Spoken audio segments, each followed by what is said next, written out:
The Force binds all things across the galaxy, connecting every living being in an invisible web of energy that flows through stars, planets, and the void between. For millennia, the Jedi have served as its guardians, sensing disturbances like ripples across still water. But what happens when something tears through the fabric of reality itself, when powers from beyond the stars arrive with abilities that don't bend to the Force's will, carrying technologies and magics that shouldn't exist? On the third moon of Christophsis, the Clone Wars raged with mechanical precision. Republic forces, led by Jedi General Obi-Wan Kenobi and his former Padawan Anakin Skywalker, had pushed the Separatist droid army into a desperate defensive position. The crystalline planet glittered beneath twin suns as LAAT gunships screamed through smoke-filled skies, clone troopers advancing under the cover of AT walkers. It was a battle like 1,000 others, brutal, calculated, and orchestrated by forces neither side fully understood. Then reality screamed. A tear opened in the fabric of space above Christophsis, visible to the naked eye as a wound of impossible colors, violet bleeding into sickly green, reality folding in on itself like crumpled flimsy.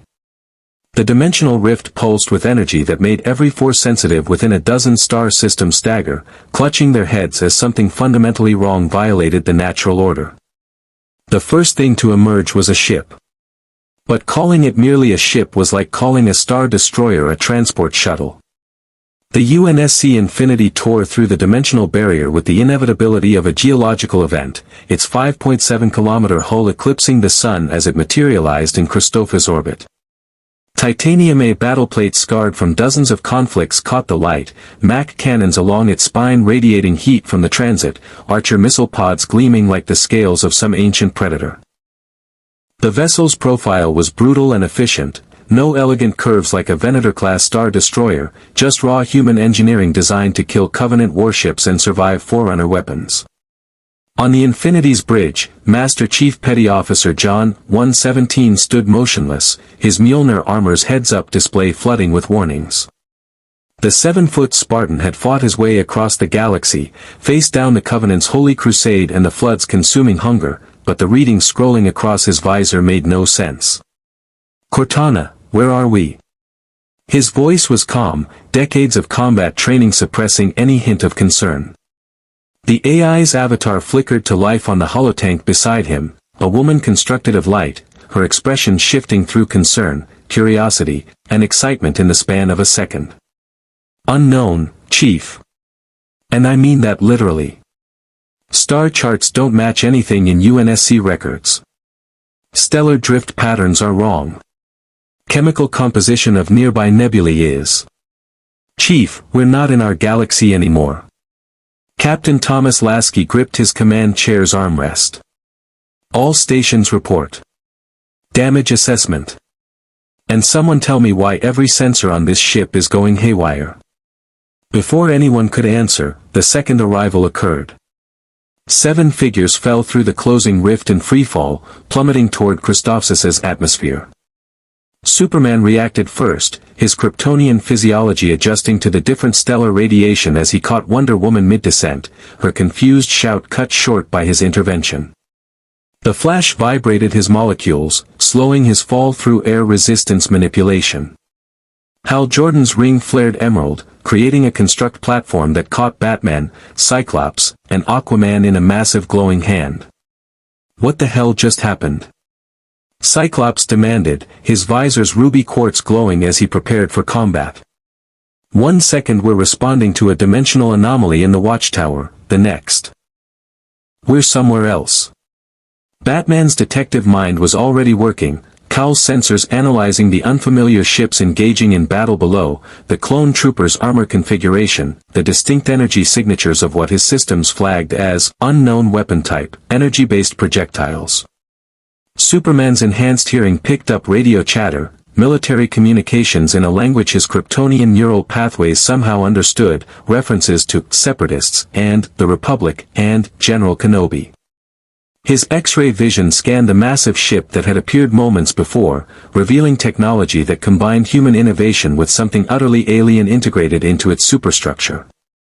"We need to figure out where we are," Wonder Woman said, her warrior's instinct assessing the battlefield below. That appears to be an active war zone. The third arrival was the strangest. On Christophas's surface, in the middle of a bombed-out plaza where clone troopers had established a forward operating base, reality simply unfolded. No dramatic rift, no explosion of light, just 10 figures standing where nothing had been a heartbeat before. The clones immediately raised their DC-15 blasters, training sights on the newcomers.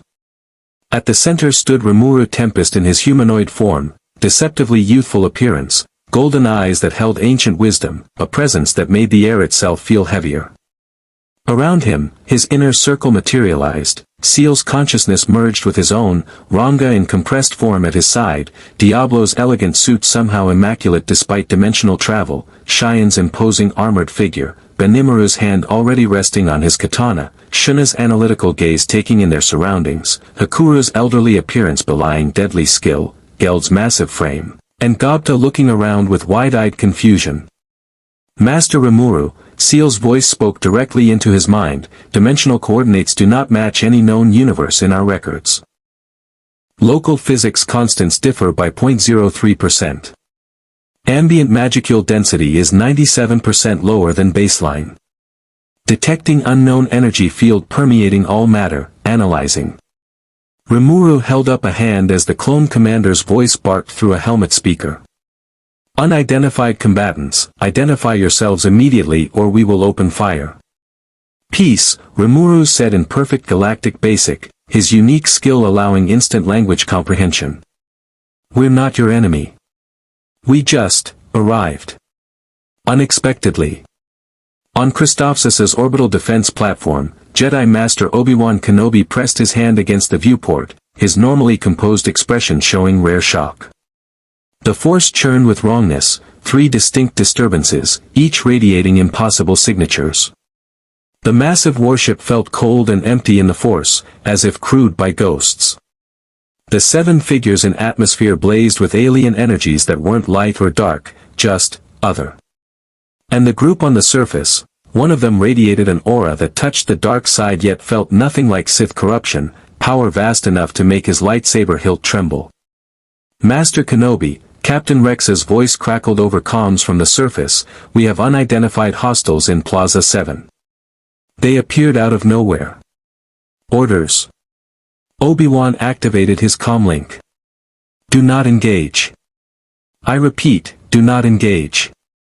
We have multiple unknown elements in play. Master Skywalker, are you seeing this?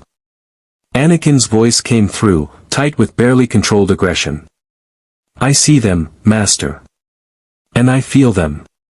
Whatever they are, they're powerful. The Force is screaming warnings.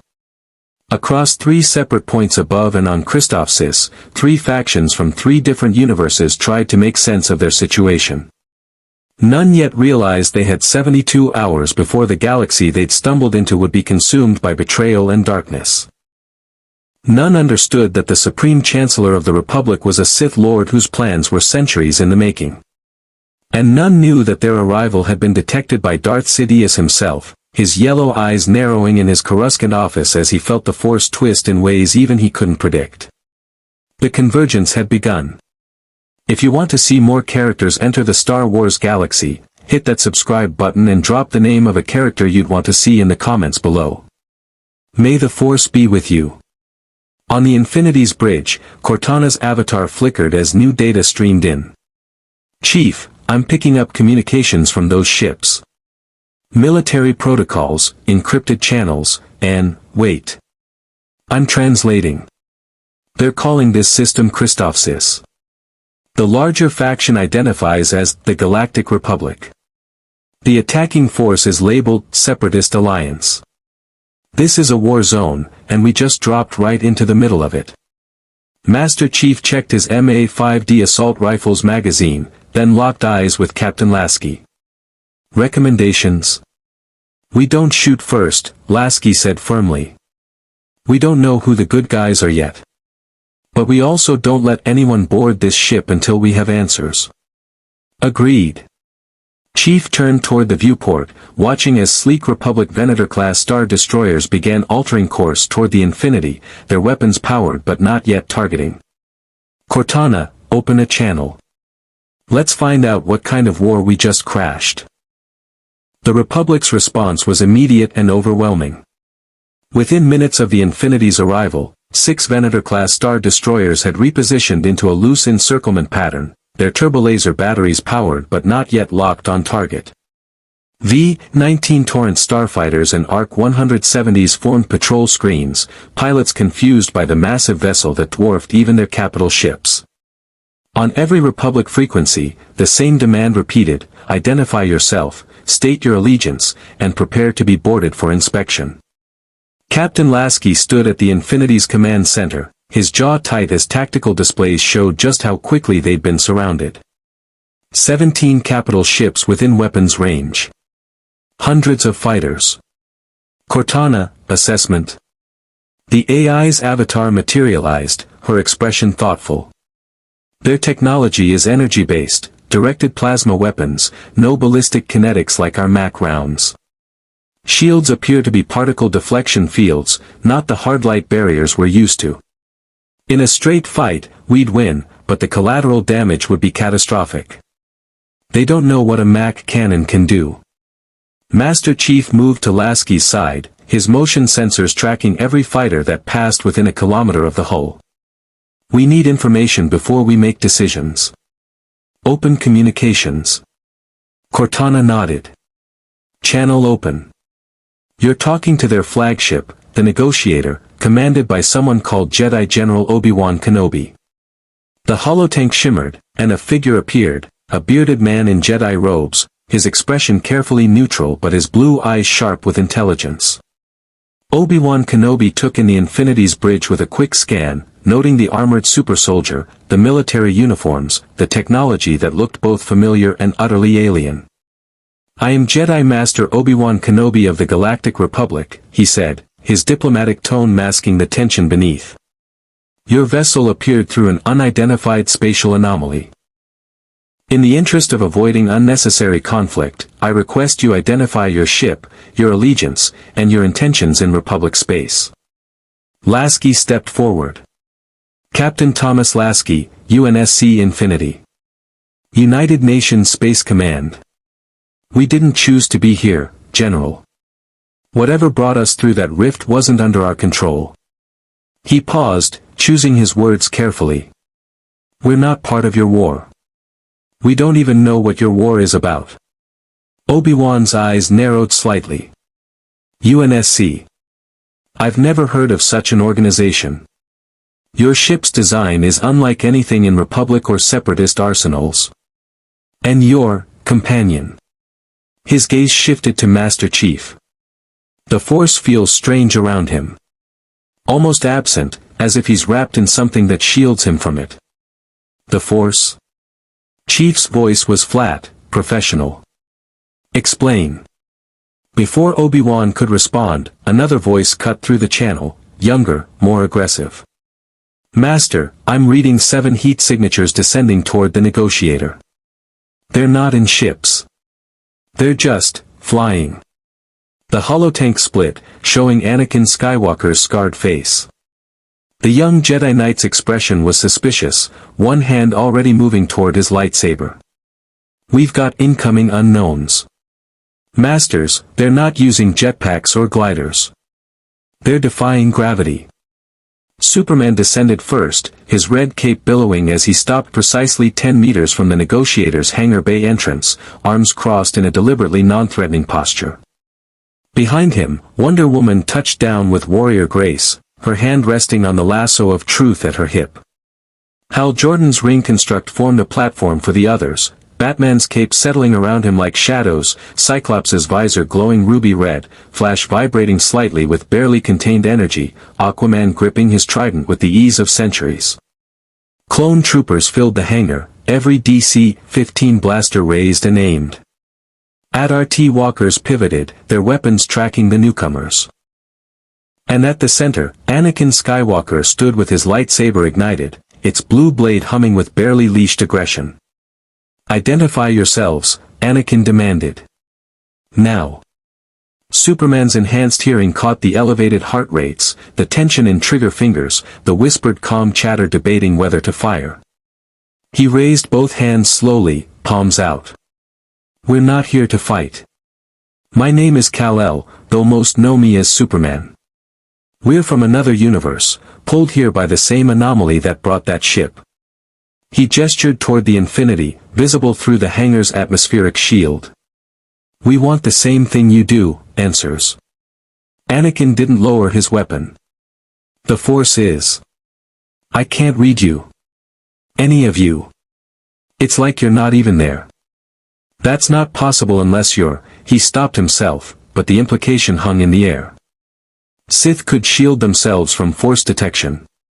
Wonder Woman stepped forward, her royal bearing evident. I am Diana of Themyscira, Princess of the Amazons. We are heroes from our world, sworn to protect the innocent. Whatever war you're fighting, we have no part in it. Her eyes met Anakin's, and something in her gaze made the young Jedi hesitate, a warrior recognizing another warrior. But we will defend ourselves if attacked. On Christophsis's surface, the standoff was equally tense. Captain Rex kept his DC-15 trained on Rimuru, his years of combat experience screaming warnings about the deceptively casual figure before him.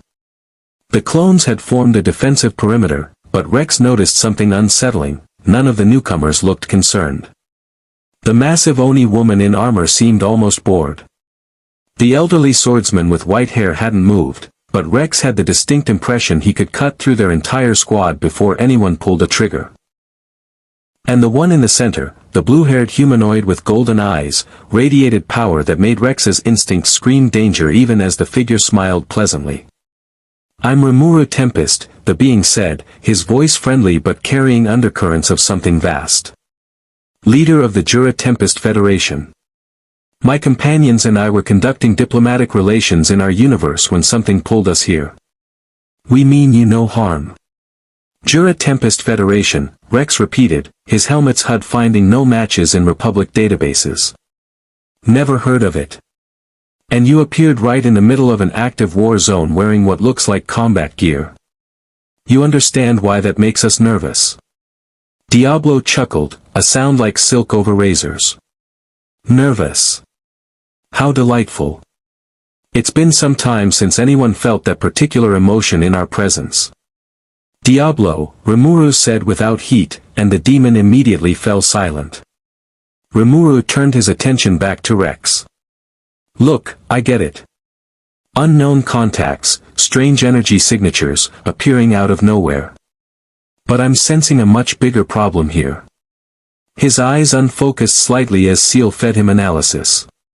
There's something wrong with this war.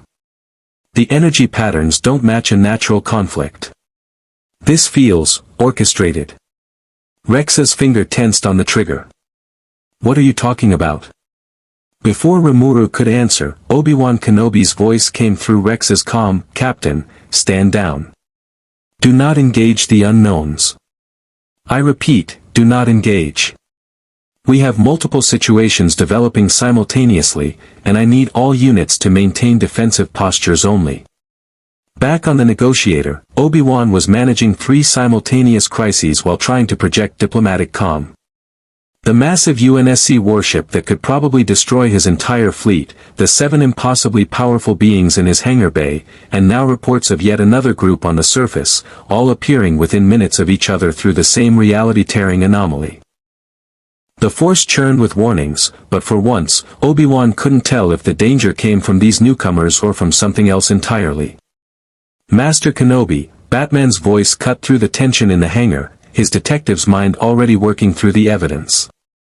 We need to talk. Privately. Because from what I'm observing of your military structure, your communication protocols, and the way your second-in-command is itching for a fight, you're not telling us something important. Anakin's lightsaber came up. You don't make demands of a Jedi Master. Anakin. Obi-Wan's holographic image appeared in the hangar, his expression weary. Stand down. They're right. We need to talk. He looked at Superman, then at Master Chief's image still visible in the split holotank feed, then at the tactical display showing Rimuru's group on the surface. All of you. Because whatever brought you here, it happened for a reason. And in my experience, the Force doesn't act without purpose. On Coruscant, in the Supreme Chancellor's office overlooking the endless cityscape, Palpatine stood absolutely still. His yellow Sith eyes were closed, his consciousness expanding through the dark side, feeling the disturbance that had shaken the Force like a stone through glass. 3 convergences. 3 impossible arrivals. Powers that shouldn't exist in this galaxy, energies that didn't bow to the Force's ancient rules. And the timing, 72 hours before Order 66, before his grand design reached its culmination.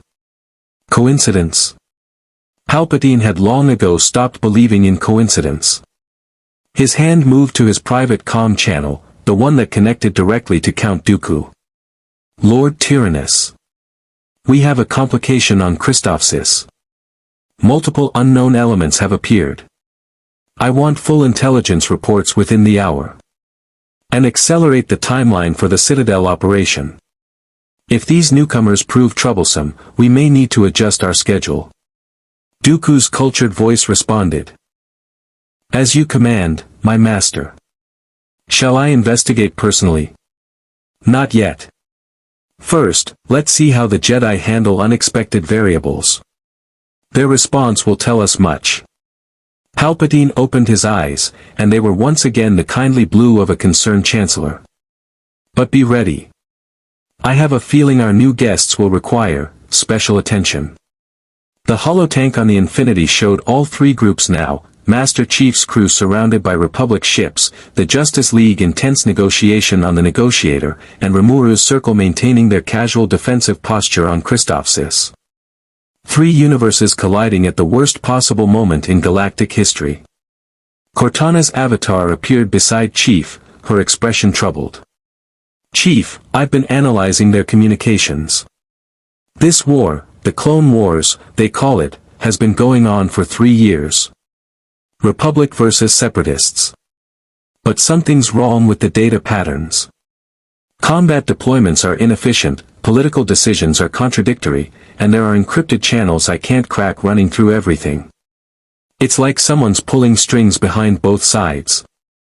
Master Chief's visor turned toward the viewport, watching clone troopers moving with unsettling precision below. Like someone's controlling them? Or controlling the war itself?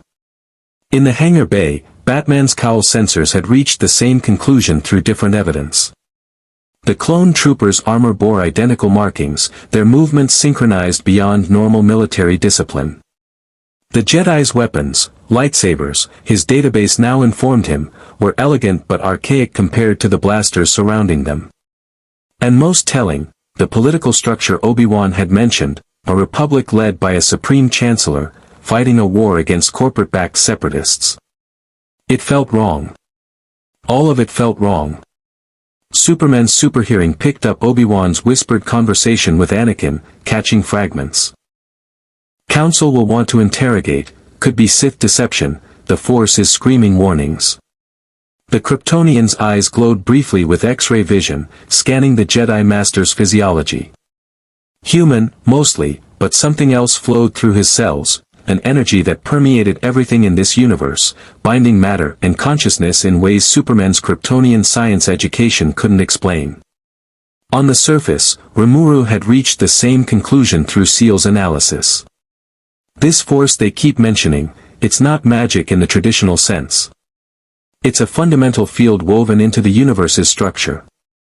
Like magicules, but more pervasive. And there's a corruption in it. Someone's been manipulating this energy on a massive scale for a very long time.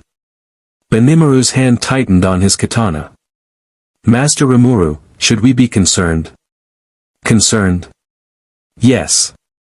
Rimuru's expression hardened. Because whoever's doing the manipulating just noticed us. And they're not happy about unexpected guests.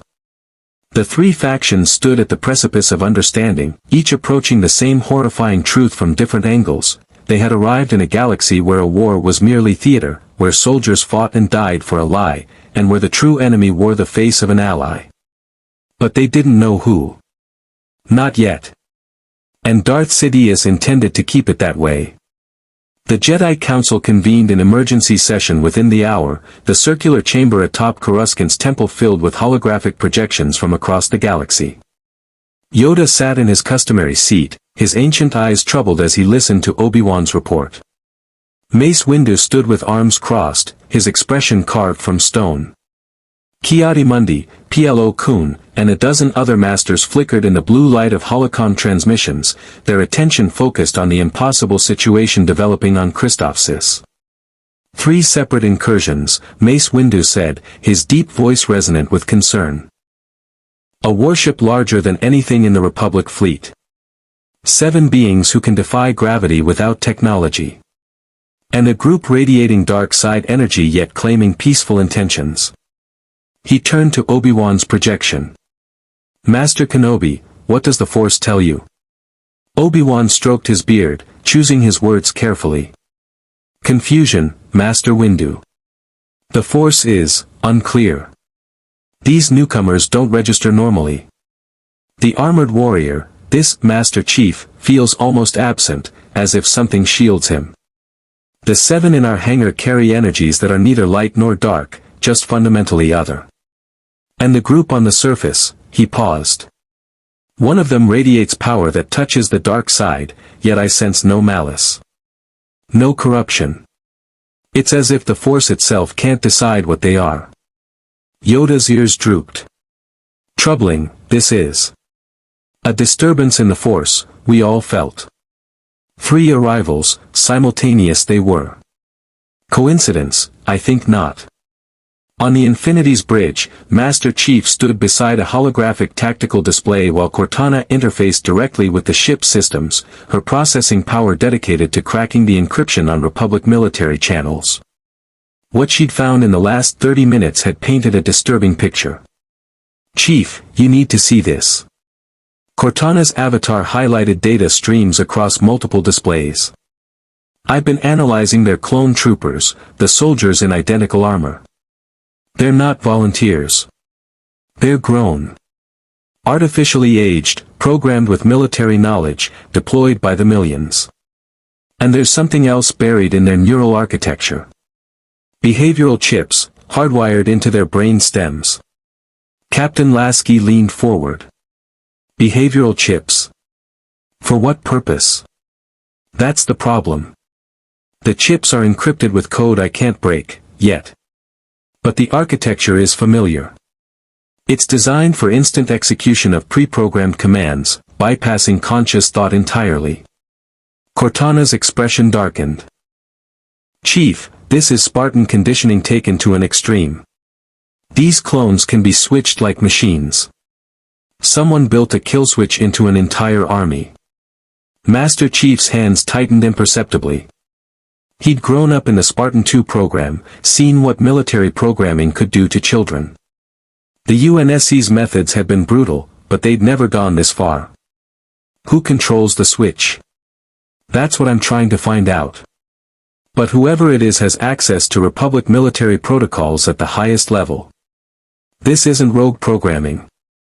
This is designed into their command structure from the beginning. The Spartan turned to Lasky. We need to warn them. If someone can control their entire army. They won't believe us, Lasky interrupted, though his expression showed he agreed. We're unknowns who appeared out of nowhere. We have no credibility. We need proof, and we need allies who can act on it. In the negotiator's hangar bay, Batman had reached similar conclusions through entirely different methods. While Superman engaged Anakin Skywalker in carefully diplomatic conversation and Wonder Woman discussed combat philosophy with Obi-Wan's hologram, the Dark Knight had been observing. Watching clone troopers maintain formation with inhuman precision. Noting the identical facial features beneath helmets, the synchronized movements, the lack of individuality in their voices. His cowl's sensors had captured biosignature data from 36 clones, and the results were unmistakable. They were genetic duplicates. Modified, enhanced, and from what his analysis suggested, neurologically compromised. Diana, Batman subvocalized into his Justice League comm, knowing Wonder Woman's enhanced hearing would catch it. The soldiers. They're clones. All of them. And there's neural architecture I don't like. Keep the Jedi talking. I need more data. Wonder Woman didn't react visibly, continuing her conversation with Obi-Wan about the nature of the Force. But her thumb pressed against her comm twice, message received. The Flash had been conducting his own reconnaissance, moving at speeds that made him nearly invisible as he vibrated through the negotiators' corridors, mapping layouts, photographing equipment, and most importantly, accessing computer terminals. His scientific mind cataloged everything: energy distribution systems, weapons configurations, and most critically, personnel records. He returned to the hangar in less than 30 seconds subjective time, though only a heartbeat had passed for everyone else. "Guys," he whispered over the League comm, "this gets worse. I found military requisition orders. These clones, there are millions of them. Maybe billions across the galaxy. And they all came from one place. Kamino. Someone ordered an army before this war even started." Cyclops' tactical training immediately grasped the implications. Someone knew this war was coming. Planned for it. Prepared an army in advance. Or, Batman said quietly, someone started the war to justify using the army they'd already built. On Christophsis' surface, Rimuru was having a remarkably similar conversation with his inner circle through their mental link. Seal had spent the last 47 minutes analyzing every aspect of the planet's energy signatures, the clone troopers' biological markers, and the fundamental structure of what these people called the Force. Master Rimuru, Seal's voice resonated in his mind with absolute certainty. Analysis complete. This conflict exhibits characteristics of artificial prolongation. Combat efficiency is deliberately reduced on both sides. Supply lines are maintained at precisely insufficient levels to prevent decisive victory. Political leadership demonstrates patterns consistent with controlled opposition. Conclusion: this war is theater. Someone is orchestrating both factions. Diablo materialized beside Rimuru, his elegant form causing several clone troopers to step back nervously. "My lord, I've detected something concerning. There's a concentration of corrupted energy emanating from the planet these people call Coruscant. It feels similar to Demon Lord-class malice, but more subtle. More patient." Benimaru cracked his knuckles. "Want me to investigate? I can reach their capital in under an hour at full speed." "No," Rimuru said firmly. "Not yet. We don't know enough about this universe's power structure. But Seal's right, something's very wrong here." "Captain Rex, was it?" The clone commander hadn't lowered his weapon, but his stance had relaxed fractionally. Something about these newcomers felt dangerous but not hostile, like encountering a rancor that happened to be well-fed. "Yes. Captain CT 7567, but everyone calls me Rex." "Rex, I need you to answer something honestly. This war you're fighting, how long has it been going on?" 3 years. Since the Separatist crisis turned violent. And in 3 years, with millions of soldiers and thousands of ships on both sides, who's winning? Rex hesitated.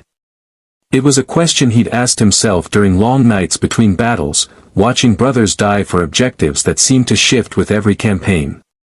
"It's complicated. We make gains, they counter. They push, we hold.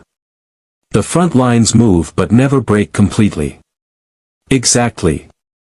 Rimuru's golden eyes held a weight that made Rex unconsciously stand straighter.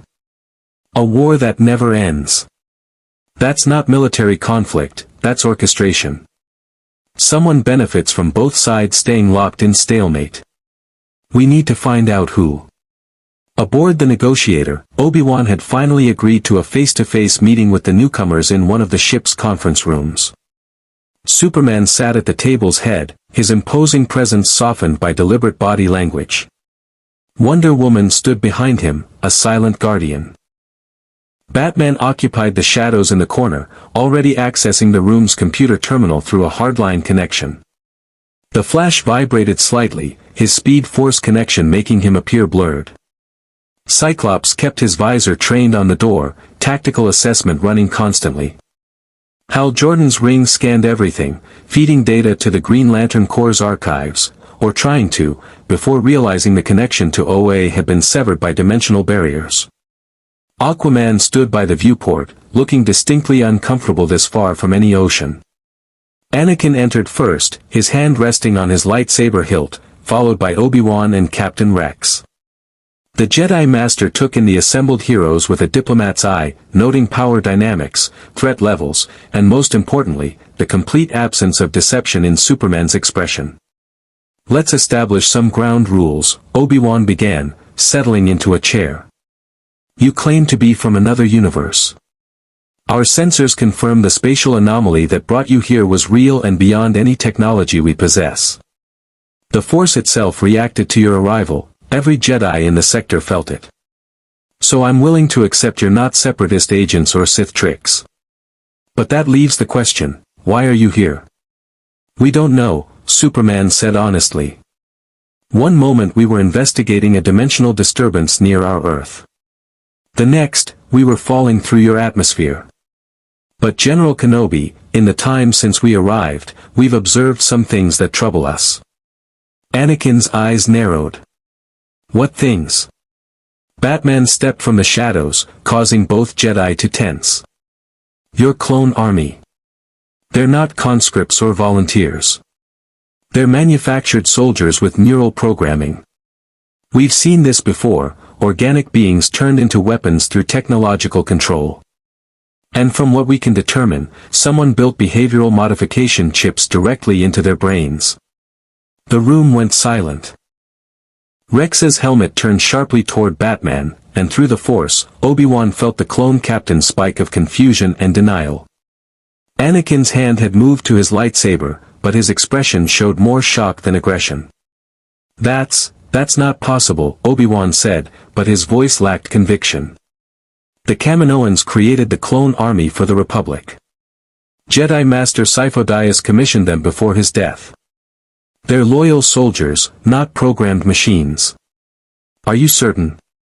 Wonder Woman's voice carried the weight of 3,000 years of warrior experience. "Because in our universe, we've encountered civilizations that believed the same thing about their armies. Until the day someone activated the programming and turned loyal soldiers into assassins." Obi-Wan stood abruptly, his diplomatic calm cracking. "The Jedi Council vetted the Kaminoans. We've fought beside these clones for 3 years. They've saved our lives countless times. They're our brothers in arms, not sleeper agents." "Master Kenobi," Cyclops said, his tactical training evident in his tone, "I led a team of mutants who were hunted by sentient robots programmed to kill us. The Sentinels were originally designed to protect humanity.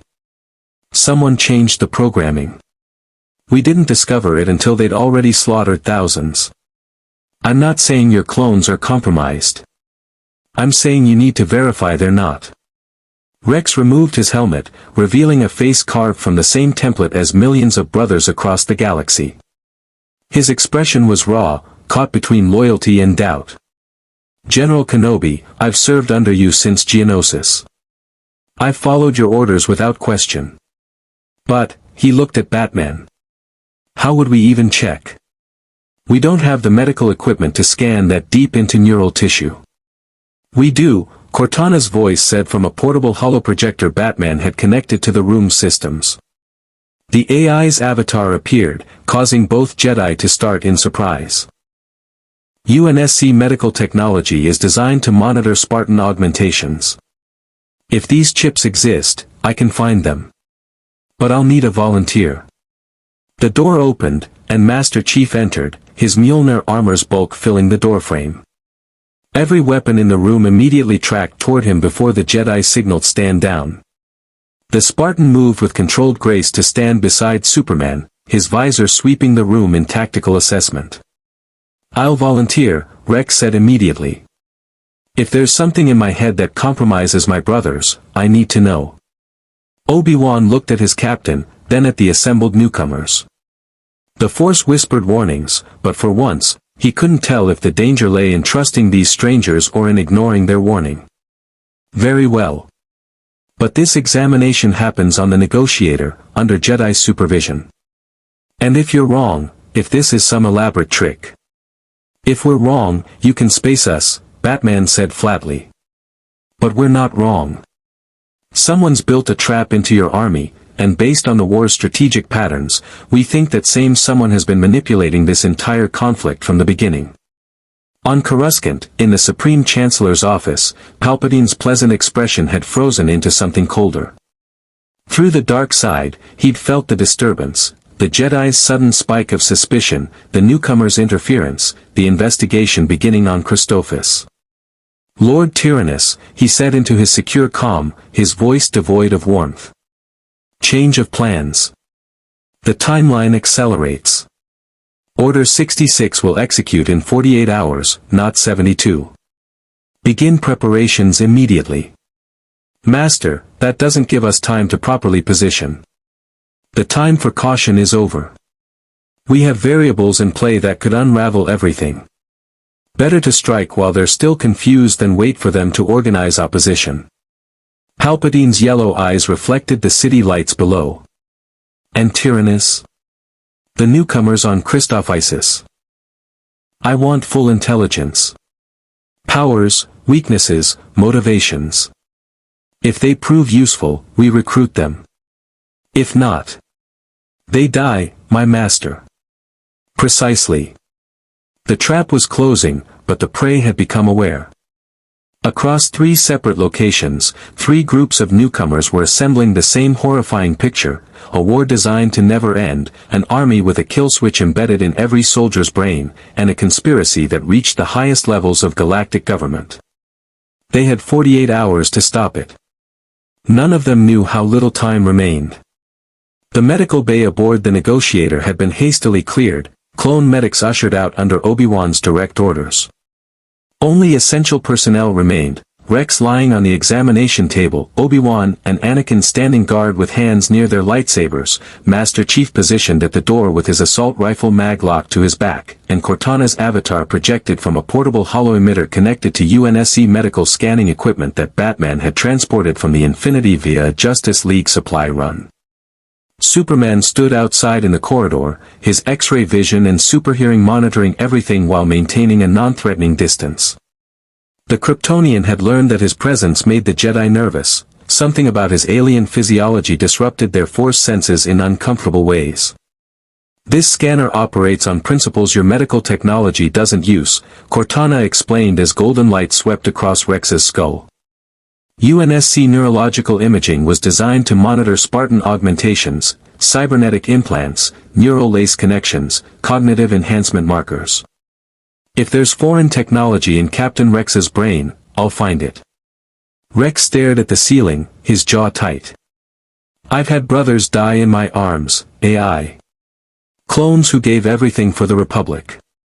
If you're telling me we've been compromised, that we're all walking time bombs, then you'll have the chance to do something about it, Master Chief said quietly.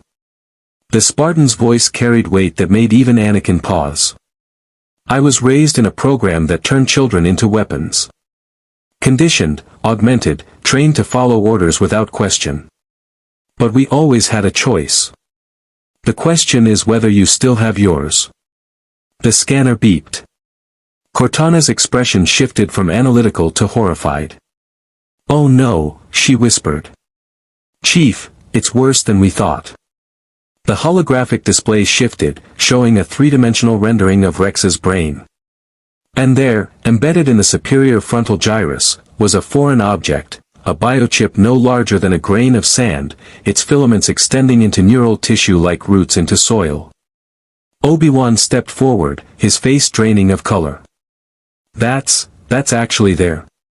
Biochip designation CT-5385, Cortana read from the encrypted data she was extracting. Installed during embryonic development on Kamino. Function classified under order, she paused, her processing power spiking as she broke through layers of encryption.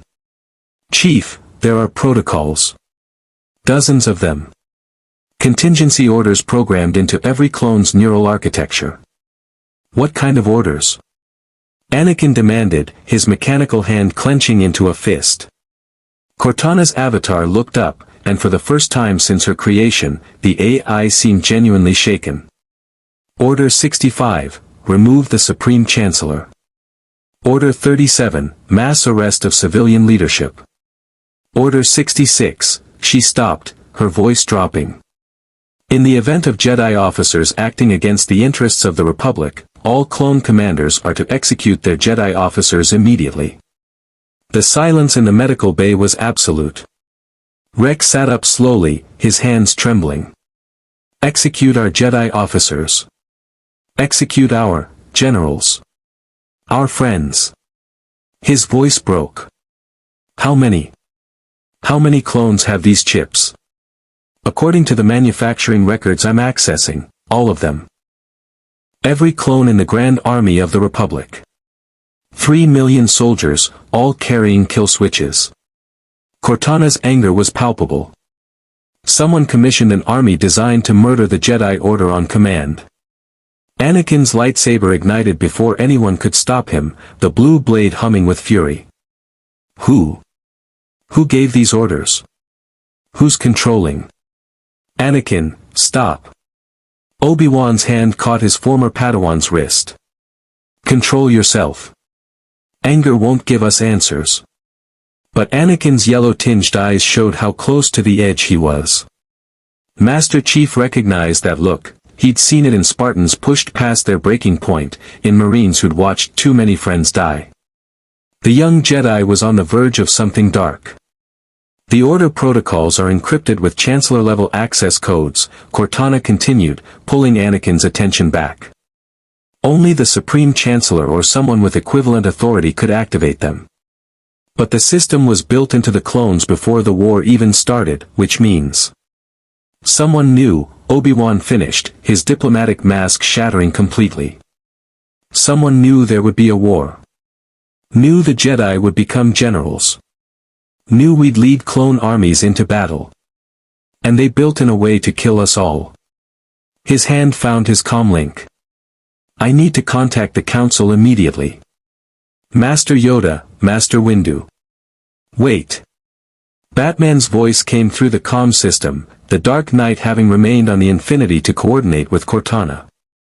General Kenobi, if you report this to your council, what happens? They investigate. They confront the Chancellor.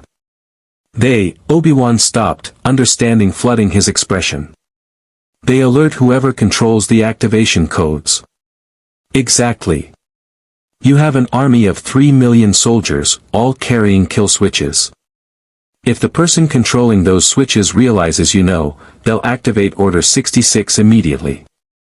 Every Jedi in the galaxy will be surrounded by troops who'll turn on them without warning. Rex stood, his legs unsteady. General Kenobi, I need to contact my brothers. Cody, Bly, Gree, we need to get these chips out. All of us. Before someone can use us as weapons. Can the chips be removed safely? Obi-Wan asked Cortana. UNSC surgical protocols could do it, but we'd need specialized equipment and time. Removing a chip embedded this deeply without proper tools could cause brain damage or death. The AI's avatar showed frustration. And there are 3 million clones across the galaxy. We can't possibly reach them all before. An alarm shrieked through the negotiators' corridors. Captain Rex's comlink erupted with frantic voices, Separatist fleet dropping out of hyperspace. Multiple Providence-class destroyers. Vulture droid fighters launching, this is a full-scale assault. Anakin was already moving, lightsaber extinguished and comlink active. All fighters scramble. Someone get me a damage report. How did they get this close without being detected? On the planet's surface, Rimuru's golden eyes snapped toward the sky as Seal's voice filled his mind. Alert, multiple capital ships entering orbit. Energy signatures consistent with hostile intent. Scanning. Ship classifications match Separatist Alliance database entries. This is a coordinated attack. Diablo materialized from Rimuru's shadow, his elegant form coalescing with predatory grace. My lord, shall I eliminate them? Hold. Rimuru's expression was thoughtful as he watched Republic forces scramble into defensive positions. Clone troopers rushed to AT walkers, artillery batteries swiveled toward the sky, and LAAT gunships lifted off in combat formations. Something's wrong. This attack is too convenient. We discover their army has kill switches, and suddenly the enemy launches a massive assault. Someone's trying to distract us. Rimuru cracked his knuckles, flames flickering around his fists. Or someone's trying to force the Republic to use those kill switches under combat pressure. Create chaos during the battle, activate the clones, and watch the Jedi die while fighting on two fronts. Clever, Cheyenne said, her hand moving to her odachi. But they didn't account for us. On the Infinity's bridge, Captain Lasky watched the tactical display fill with red hostile markers.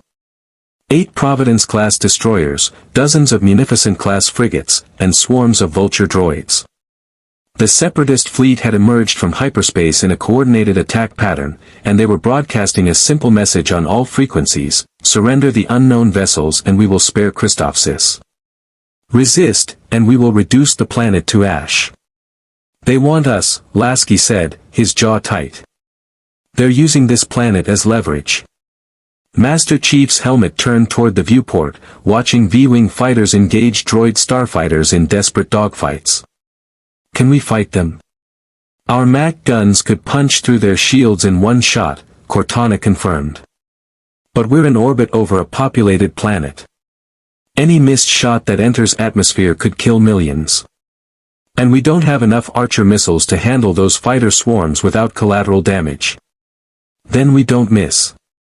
The Spartan's voice carried absolute certainty. Cortana, plot firing solutions for their capital ships. Minimal collateral risk. Captain Lasky, prepare to demonstrate what a UNSC warship can do. In the negotiator's hangar, Superman heard every word through his super hearing and made his decision in a heartbeat. League, we're engaging. Flash, I need you coordinating Republic fighters, your reaction time can save pilots.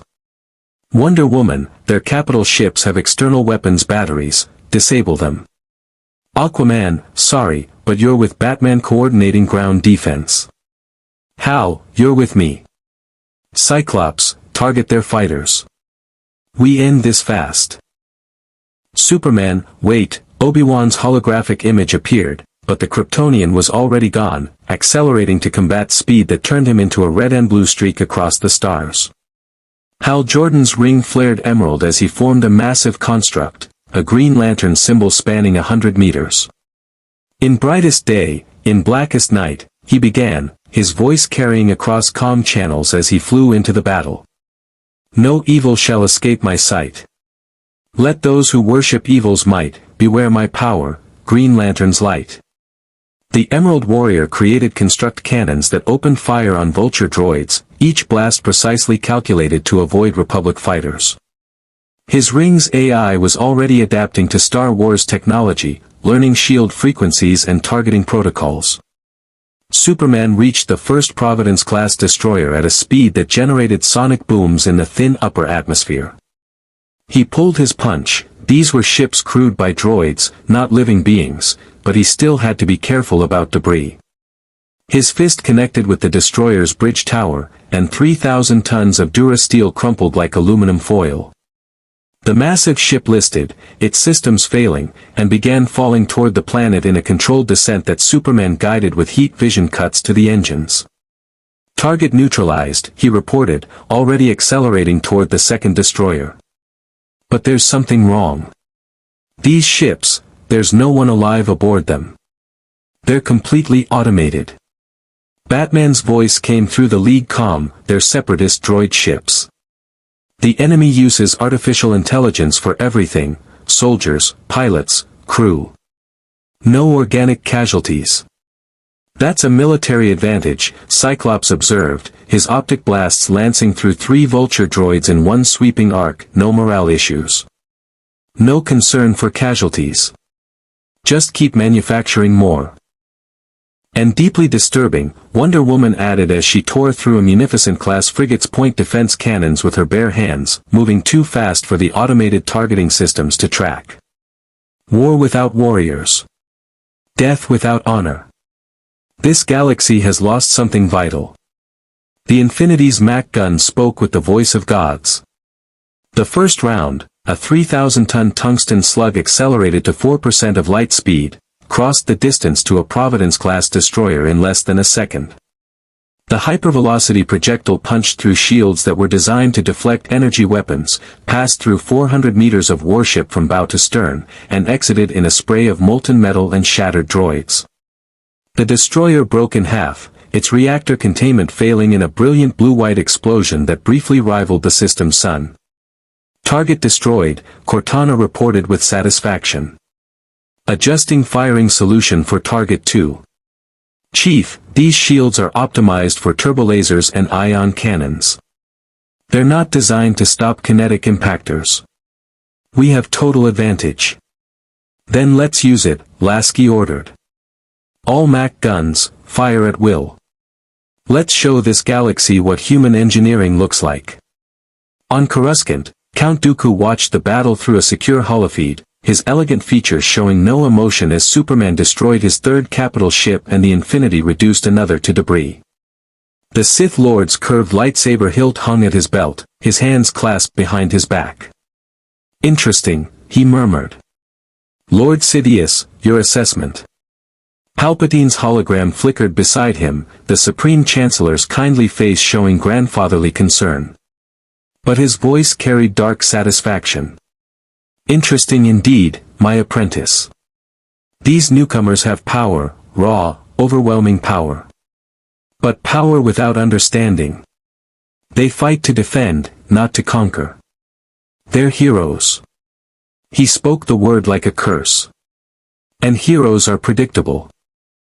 Shall I withdraw the fleet? Not yet. Let them demonstrate their full capabilities. Let the Jedi see how useful these strangers can be. Let them become comfortable, trusting, dependent. Palpatine's smile was razor-thin. And when Order 66 activates, the Jedi will die knowing their new allies were powerless to stop it. Sometimes, Lord Tyrannus, the cruelest weapon is hope itself. On Christophsis's surface, Rimuru watched Republic forces coordinate with his inner circle to establish defensive positions against potential ground assault. But his mind was elsewhere, SEAL's processing power dedicated to analyzing every aspect of the attack. This battle is a distraction, he said to Diablo. Someone engineered this assault to divide attention. While everyone's focused on the fight in orbit, something else is happening. The question, Diablo responded, his red eyes gleaming, is what?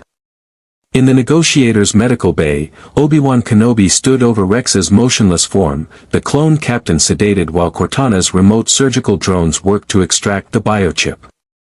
The Jedi Master's hand rested on his lightsaber, not in threat, but in contemplation. Master Chief, he said quietly, in your universe, when you discovered conspiracies within your own government, what did you do? The Spartan was silent for a moment, his visor reflecting the surgical lights. I trusted my team. I followed the evidence. And when the orders were wrong, I disobeyed them. The Jedi don't disobey. We serve the Republic. We follow the will of the Force. But Obi-Wan's voice lacked conviction. Then maybe, Chief said, the Force wants you to start asking better questions. Above them, the battle raged. 3 universes worth of power hammering against a separatist fleet that was doomed from the moment it attacked. But the true battle was just beginning, a race against time to stop a conspiracy that had been generations in the making. 48 hours until Order 66. And none of them knew the clock had just been reset. The battle for Christophsis lasted 18 minutes. It should have taken days. By every tactical assessment in the Republic military database, the Separatist fleet's numbers and positioning gave them overwhelming advantage. 8 capital ships with interlocking fields of fire, numerical superiority in fighters, and prepared attack vectors that had been used to devastating effect in dozens of previous engagements. But Republic databases had never accounted for a UNSC warship designed to fight the Covenant. The Infinity's fourth Mach round caught a Providence-class destroyer attempting to flank the Republic formation. The tungsten slug punched through the ship's reactor, and the resulting explosion created a debris field that took out two Munificent-class frigates caught in the blast radius. Cortana's firing solutions were surgical, each round calculated to maximize damage while minimizing danger to the planet below. Target 6 destroyed, she reported, her avatar's expression showing grim satisfaction. Two remaining capital ships attempting to retreat to hyperspace jumped distance. Chief, permission to pursue. Master Chief watched the tactical display, his Spartan training assessing threat levels with machine precision. Negative. We don't know their strategic value. Let them run. Let them report what they saw. Captain Lasky turned sharply. You want them to escape? I want whoever sent them to know what we can do, the Spartan said quietly. Fear is a weapon. Let them be afraid. In the space above Christophsis, Superman had discovered something disturbing about separatist droid fighters. They adapted. The Vulture droid's AI learned from each encounter, adjusting tactics with algorithmic precision. After he'd destroyed the first dozen with raw speed, they'd begun spreading out, forcing him to cover more distance. When he used heat vision to disable engines, they'd started deploying flares to disrupt his targeting. But they were still just machines. The Kryptonian caught a Tridroid fighter in both hands, used it as a battering ram to clear a path through a formation, then hurled the wreckage into a droid-controlled ship with enough force to breach its shields. The ship's core overloaded, and 50 Vulture droids went inert simultaneously as their remote connection severed.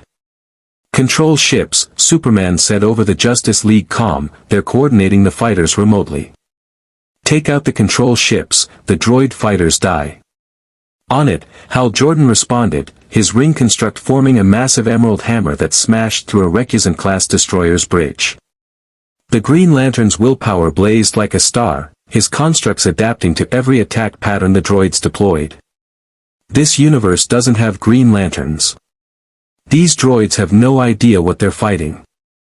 Wonder Woman carved through the hull of a Munificent-class frigate, her God-forged sword cutting durasteel like parchment. She'd abandoned restraint after confirming the ships were unmanned. These weren't living beings, just machines carrying out programmed destruction. Her Amazonian battle fury, tempered by 3,000 years of warrior discipline, made her unstoppable. Diana, above you. Flash's voice crackled through comms, the speedster coordinating Republic fighter wings with reaction times that made even Jedi pilots look slow. He'd been running across ship hulls at relativistic speeds, redirecting missiles with precisely timed pushes, and evacuating damaged Republic fighters before they could explode. Wonder Woman spun, her bracers deflecting a barrage of turbolaser fire that would have vaporized a cruiser. The energy splashed across her indestructible gauntlets, and she smiled, the dangerous smile of a warrior who'd finally found a fight worth her attention. She accelerated, using her lasso to swing between debris fields, and drove her fist through the Munificent's main reactor. The ship died in a cascade of explosions. Cyclops stood on the negotiator's hull, mag boots keeping him anchored as he targeted droid fighters with geometric precision. His optic blasts were powered by extra-dimensional energy, endless, devastating, and perfectly controlled through his ruby quartz visor. Each blast tracked a fighter, calculated deflection angles, and adjusted for relative velocity. 12 targets down, he reported, his tactical mind already identifying the next threat cluster. But they're learning. They're spreading out, using debris for cover. These AIs are more sophisticated than Sentinels. Because someone's improving them in real time, Batman's voice responded from his position coordinating ground defenses. The Dark Knight had taken over a Republic command post, his tactical genius interfacing with clone commanders to establish defensive perimeters. These droids aren't operating independently. There's a central intelligence directing their adaptation. Find it, shut it down. Aquaman stood beside Batman, looking profoundly uncomfortable on a planet with no oceans. But his Atlantean strength and durability made him invaluable for ground operations. When a separatist landing ship had attempted to deploy commando droids, the King of Atlantis had torn through the assault craft's hull and thrown the droids into the upper atmosphere with casual contempt. "I'm really starting to hate space," he muttered, watching the orbital battle through tactical displays. "Give me the crushing depths of the Marianas Trench over this any day." On Christophsis's surface, Rimuru's inner circle hadn't needed orders. The moment the first separatist dropship entered atmosphere, they'd responded with overwhelming force. Ranga expanded to his true form, a tempest star wolf the size of a small building, his fur crackling with lightning as storm clouds gathered in response to his presence. The wolf's howl generated a localized hurricane, winds exceeding 300 kilometers per hour that shredded incoming droid starfighters like paper. "Master Rimuru," Ranga's telepathic voice rumbled, "shall I consume them?" "No eating the enemy ships," Rimuru said with fond exasperation. "We're trying to make a good impression." Benimaru moved like living flame, his Kijin physiology pushing him to speeds that made him blur between positions. His katana sang as it cut through super battle droids, each strike infused with fire that melted durasteel. The crimson-haired commander had faced demon lords and survived the Tenma War. Separatist droids barely registered as threats. Cheyenne's causality warping abilities made her terrifying in ways the droid's programming couldn't comprehend. When a platoon of B-2 super battle droids targeted her, she simply declared, "You miss," and reality bent to accommodate her will. Every shot curved away, and when she swung her Odachi in retaliation, the outcome was predetermined. The droids would be destroyed. Causality itself ensured it. Hakuru stood motionless as commando droids surrounded him, their advanced AI identifying him as a primary threat. The elderly Kijin's eyes opened, and time seemed to slow. His draw was faster than thought, a technique that transcended mere speed to touch on temporal manipulation. By the time his blade returned to its sheath, 16 commando droids had been reduced to precisely sectioned components. Diablo didn't bother with weapons. The primordial demon walked through droid formations with casual contempt, his mere presence causing B-1 battle droid circuits to overload. When a droidicas rolled into firing position and deployed its shields, Diablo simply erased the shields from existence with a gesture. Reality warping wasn't magic in the traditional sense, it was imposing will upon the universe itself. "These machines bore me," he said with aristocratic disdain. "They lack the creativity that makes combat interesting." Geld coordinated with Clone Engineering Corps, his Earth manipulation raising defensive barriers and collapsing separatist trenches. The redeemed Orc Disaster King had learned construction and defensive architecture from Rimuru's nation building, now those skills protected Republic forces from artillery barrages. Shuna remained behind the lines, her analytical mind working with Seal to map the battle's information architecture. The Kijin princess wasn't a frontline combatant, but her magical expertise allowed her to detect patterns the others missed. "Rimuru-sama," she said, her voice concerned, "the enemy's tactical decisions don't make sense. They're losing badly, but they're not retreating. It's like they're stalling for something." And Gobta, the goblin rider who'd grown from comic relief to genuinely competent warrior, was discovering that this universe's technology was vulnerable to his particular skill set. His stealth abilities, honed through years of infiltration missions for the Jura Tempest Federation, let him sabotage droid command units before they even knew he was there. "Hey boss." Gobta's voice came through the mental link, cheerful despite the battle.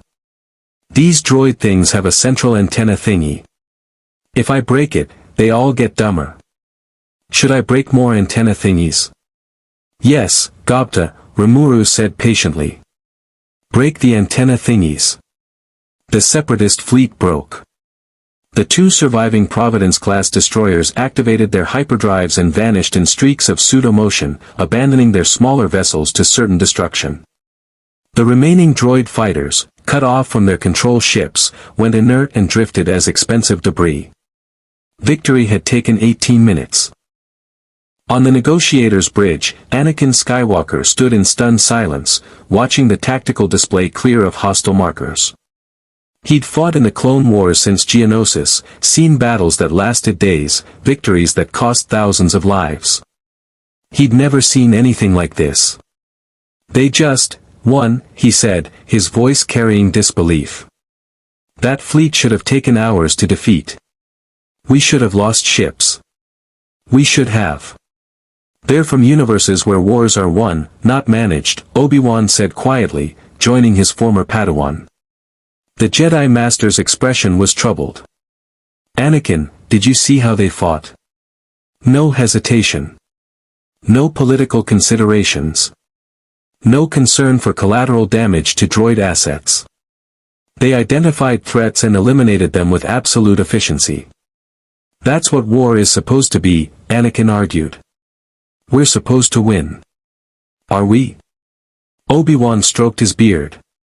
Because I'm starting to wonder if someone doesn't want us to win. These 3 years of war, the constant stalemates, the battles that drain resources without decisive results, what if Batman is right? What if this conflict is being orchestrated? In the Infinity's bridge, Captain Lasky was receiving similar reports from Cortana. Chief, analysis of the Separatist attack patterns confirms what Batman suspected. They deployed their fleet in a formation designed to maximize combat duration, not tactical advantage. They could have focused fire on the Republic vessels, but instead they spread their forces to engage all targets simultaneously. It's like they wanted to prolong the battle. To keep everyone distracted, Master Chief concluded. While we were fighting up here, something else was happening. Exactly. And I've detected multiple encrypted transmissions from Christophsis's surface to Coruscant during the battle. Someone was reporting our capabilities in real time. The Spartan's helmet turned toward the tactical display showing the planet below. Spies. Or compromised communications. Chief, we need to assume everything the Republic knows, their enemy knows. Which means they know about the chips. Master Chief's hand moved to his assault rifle.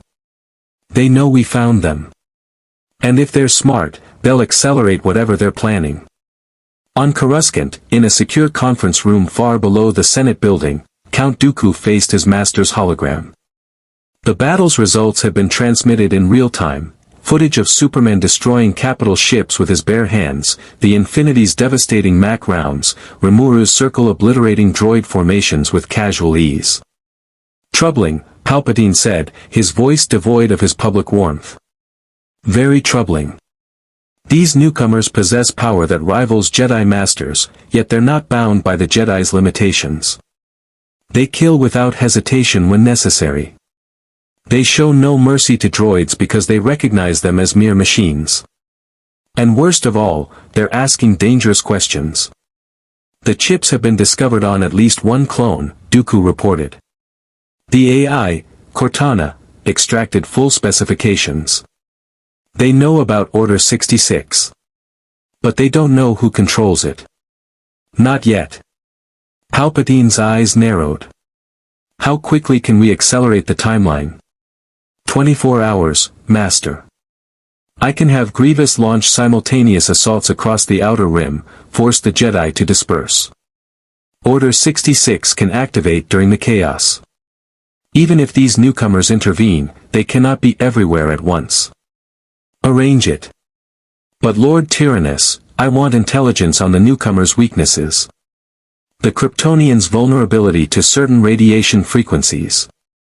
The speedster's dependence on this speed-force connection. The slime creature's reliance on internal energy reserves. Palpatine's smile was predatory. Everyone has weaknesses. Even gods. In the negotiator's medical bay, Rex opened his eyes. The clone captain sat up slowly, his hand moving to his temple where advanced surgical drones had extracted a biochip smaller than a grain of sand. The foreign object sat in a containment unit beside the medical bed, inert but terrifying. How do you feel? Obi-Wan asked, his concern genuine. Like I've been carrying a bomb in my skull for my entire life and never knew it, Rex said hoarsely. General Kenobi, my brothers, all my brothers across the galaxy, they're still carrying these. We need to warn them. We need to get these chips out before someone activates Order 66. 3 million clones, Master Chief said from his position by the door. Spread across hundreds of worlds. We'd need weeks to reach them all, and we don't have weeks. Whoever controls those chips knows we're onto them. They'll activate sooner rather than later. Then we need to find who controls them, Superman said, entering the medical bay. The Kryptonian's cape was scorched from turbolaser fire, but his expression carried absolute determination. And we need to stop them. Permanently. Batman's voice came through the comm system, cold and analytical. I've been analyzing Republic political structure. The chips are activated with Chancellor-level access codes. Only one person has that authority, Supreme Chancellor Palpatine. Either he's the conspiracy's architect, or he's being manipulated. Either way, he's the key. The Supreme Chancellor. Anakin's voice crackled through, sharp with anger. That's insane. Chancellor Palpatine has guided the Republic through this entire war. He's a friend to the Jedi. He has been in power for over a decade through successive emergency powers acts, Batman interrupted. He's consolidated authority, delayed elections, and maintained a state of perpetual crisis that justifies his continued rule. In my experience, that's not coincidence. That's tyranny wearing a friendly face. The comm went silent. When Anakin spoke again, his voice was dangerous. You're accusing the Chancellor of being a traitor based on political theory? Without proof. I'm saying someone built a kill switch into your army, and the only person with the authority to activate it is your Supreme Chancellor, Batman replied flatly. Draw your own conclusions. Obi-Wan held up a hand before Anakin could respond. Enough. We need evidence, not accusations. Master Chief, can Cortana trace the activation codes? Find out who has access. Already working on it, the AI confirmed. But the encryption is beyond anything I've encountered. Whoever designed this system knew what they were doing. It could take days to crack, and we don't have days. Rimuru's voice suddenly echoed through all their communication channels simultaneously, Seal having interfaced with every system on Christophsis. Then maybe you're asking the wrong questions. You're trying to find who controls the chips. Instead, ask who benefits from this war continuing indefinitely. Follow the money. Follow the power. In my experience, conspiracies always lead back to someone who gains from chaos. And what do you know about galactic politics? Anakin challenged. I built a nation from nothing, Rimuru replied calmly. United monsters and humans who'd been enemies for centuries. Survived assassination attempts, demon lord conspiracies, and a war that nearly destroyed the world. I know how power works, Jedi. And I'm telling you, someone in your government is playing both sides. Find them, and you find your answer. The pieces were falling into place. 3 factions from 3 universes, each bringing different perspectives, different skills, different ways of seeing the same corrupt system. Together, they were assembling a picture that had been hidden for over a decade. But time was running out faster than any of them knew. 24 hours until Order 66. And the trap was closing. The Jedi High Council convened within the hour, every master in the Order summoned through emergency channels. The circular chamber atop the Coruscant temple filled with holographic projections, Obi-Wan from Christophsis, Ki-Adi-Mundi from Megiddo, Plo Koon from Cato Neimoidia, and a dozen others from battlefields across the galaxy. Only Yoda, Mace Windu, and a handful of masters were physically present, their expressions grave as Obi-Wan delivered his report. Biochips, Mace Windu repeated, his voice carrying dangerous edge. In every clone. Programmed to execute Jedi on command. Cortana extracted the chip from Captain Rex, Obi-Wan confirmed, his hologram flickering slightly. The UNSC AI verified its function. Order 66 is real, Masters. And it's designed to kill us all. The council chamber erupted. Masters spoke over each other, voices rising in disbelief, anger, and denial.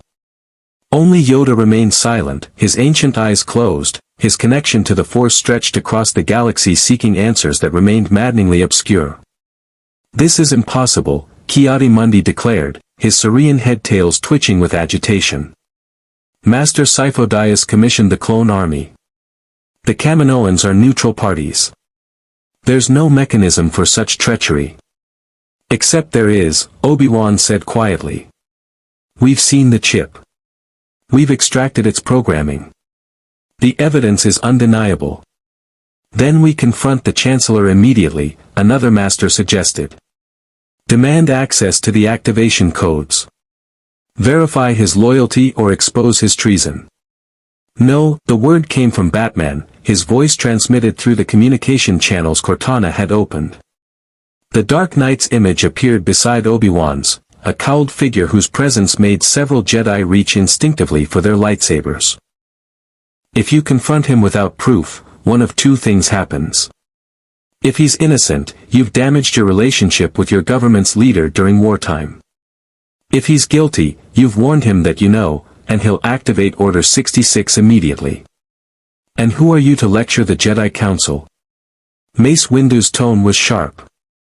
Someone who's spent 20 years investigating conspiracies that everyone else said were impossible, Batman replied. Someone who's watched good people die because they trusted the wrong authority figures. You have an army with kill switches in their heads. Someone paid for that army before your war even started.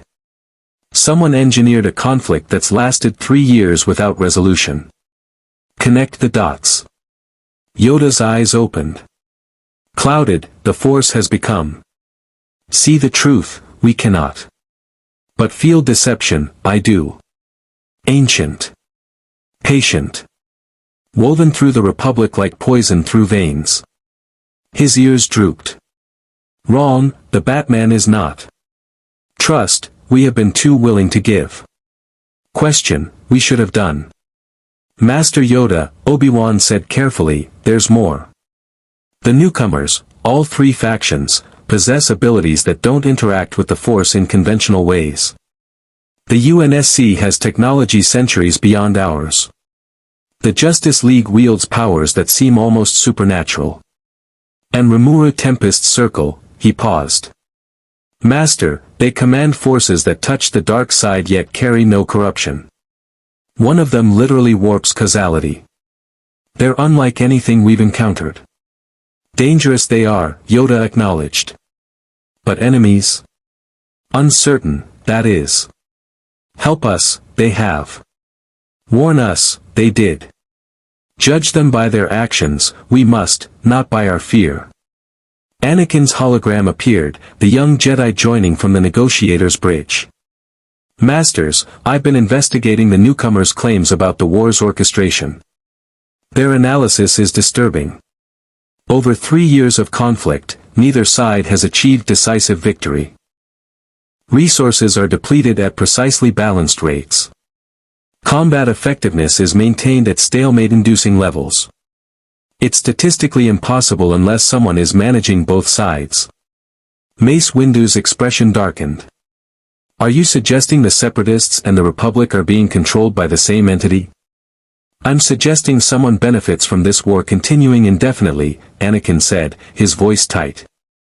The question is who? On the Infinity's bridge, Cortana had been working non-stop since the battle ended, her processing power dedicated to cracking Republic encryption and mapping galactic information networks. What she discovered was architectural genius, a conspiracy so elegantly designed that even an AI of her capabilities had to admire its construction. Chief, I found it, she said, her avatar appearing beside Master Chief with an expression mixing triumph and horror. The money trail. Follow the credits and everything becomes clear. Captain Lasky joined them at the holotank. Show us. The display shifted, showing financial networks spanning the galaxy. The clone army was commissioned 10 years ago by someone using Jedi credentials, Master Cypher. But Cypher died before the order was placed. Someone stole his identity. The payment came from Republic banking systems, but the authorization codes were routed through a shell corporation on Argao. Corporate front, Master Chief observed. Exactly. And that corporation has ties to the banking clan, which funds the separatists. The same financial network is paying for both sides of the war. Cortana's avatar highlighted connections across the galactic map. The separatist leaders, Count Dooku, General Grievous, the corporate alliance, they're receiving funding from sources that connect back to Republic-controlled banking systems. Someone is literally paying for a war against themselves. That's insane, Lasky said. Why would anyone? Control, Batman's voice interrupted through the calm he'd been listening, his own investigation reaching similar conclusions. Perpetual war gives emergency powers to leadership. The Supreme Chancellor has been granted authority that would be impossible in peacetime. He controls military deployment, Senate oversight has been suspended, and he's delayed elections twice. If you wanted to transform a democracy into a dictatorship, this is exactly how you do it. Slowly. Legally. With popular support because everyone's focused on the external threat. The Sith, Master Chief said suddenly. Obi-Wan mentioned them. An ancient enemy of the Jedi. You think one of them is behind this? The Sith are supposed to be extinct, Cortana replied. Destroyed 1,000 years ago according to Republic records. But records can be wrong. Or manipulated. On Christophsis's surface, Rimuru sat in conference with his inner circle, Seal's analysis painting an even more comprehensive picture than what the others had discovered. The Moness had spent hours processing every fragment of data she could access through Republic networks, and her conclusions were damning. Master Rimuru, Seal's voice resonated in his mind, I have identified the conspiracy's architect with 97.3% certainty. Supreme Chancellor Sheev Palpatine has been systematically consolidating power for 13 years. His political career shows statistically impossible success rates. His rivals consistently die in accidents or scandals. His emergency powers grants coincide precisely with manufactured crises. And most significantly, his force signature, when analyzed through Republic security footage, shows dark side corruption masked by sophisticated concealment techniques. Rimuru's golden eyes widened. You're saying the Republic's leader is a Sith Lord? Affirmative. More specifically, he appears to be the Sith Master orchestrating both sides of the Clone Wars. Count Dooku, the Separatist leader, shows behavioral patterns consistent with being his apprentice. The entire conflict is theater designed to grant Palpatine absolute power while simultaneously destroying the Jedi Order. Diablo materialized from shadows, his elegant form coalescing with predatory interest. A millennium-long conspiracy executed by immortal dark sorcerers.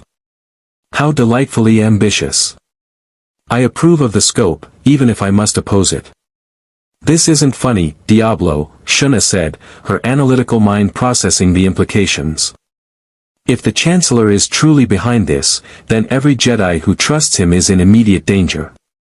And worse, if he controls the clone activation codes, he can eliminate the Jedi Order whenever he chooses. Benimaru cracked his knuckles, flames flickering around his hands. Then we kill him. Remove the head, the body dies. It's simple. It's not simple, Rimuru countered. He's the elected leader of this galaxy's government. If we just assassinate him without proof, we're the villains. We'll have turned the entire Republic against us, and the Jedi, and probably half the galaxy. We need evidence solid enough that even his supporters can't deny it. Or, Hakuru said softly, his aged voice carrying wisdom, we force him to reveal himself. Masters of deception fear exposure above all else. Create a situation where he must act openly, and his mask will slip. In the negotiators' briefing room, an unprecedented gathering had assembled. Jedi Masters Obi-Wan Kenobi and Anakin Skywalker stood alongside Captain Rex and Commander Cody. Superman represented the Justice League, his presence filling the room despite his deliberate attempt to appear non-threatening. Master Chief stood at attention, with Cortana's avatar projected beside him. And Rimuru had teleported his key advisors, Benimaru, Diablo, and Shuna, to join the conference. 3 universes worth of heroes, warriors, and leaders, united by a common enemy they were only beginning to understand. "We know there's a conspiracy," Obi-Wan said, his diplomatic training helping him navigate the complex dynamics. "We know someone controls the clones' kill switches. We know the war is being artificially prolonged. What we don't have is proof that would convince the Senate or the Jedi Council to act. Because the person you need to convince is probably the one running the conspiracy." Batman's voice came through the comm. He was still on Coruscant, having infiltrated the planet's lower levels to conduct his own investigation. "I've been tracking Palpatine's movements for the past 6 hours. His public schedule shows him in Senate meetings. His actual location, verified through security cameras I've hacked, shows him visiting locations with no official purpose. Abandoned industrial sectors. Old Sith temples that aren't supposed to exist anymore. And he's using Force abilities to avoid detection." The room went silent. "That's impossible," Anakin said, but his voice lacked conviction. "I've known Chancellor Palpatine since I was 9 years old. He's been a friend and mentor. He can't be. Sith hide in plain sight," Obi-Wan said gently. "It's their nature. Deception is their greatest weapon. Anakin, I know this is difficult, but we must follow the evidence. The evidence is circumstantial." Anakin's mechanical hand clenched into a fist. "You're condemning a man based on financial patterns and suspicious movements. Where's the proof? Where's the confession? Where's the smoking blaster?" Superman stepped forward, his voice calm but firm. "Anakin, I understand your loyalty. I've had mentors I trusted.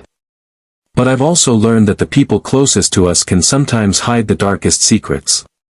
We're not asking you to condemn him. We're asking you to help us find the truth. If he's innocent, we'll prove it. If he's guilty..." The Kryptonian's eyes glowed faintly blue. "Then we stop him before he can hurt anyone else." Commander Cody, who'd been silent until now, removed his helmet. Like Rex, his face bore the template of Jango Fett, but his expression carried the weight of command. "Generals, my men and I have served the Republic without question. We've followed orders. We've died for those orders. But if there's a chance, any chance, that we've been turned into weapons against the Jedi, against our brothers," his voice hardened. "Then we deserve to know.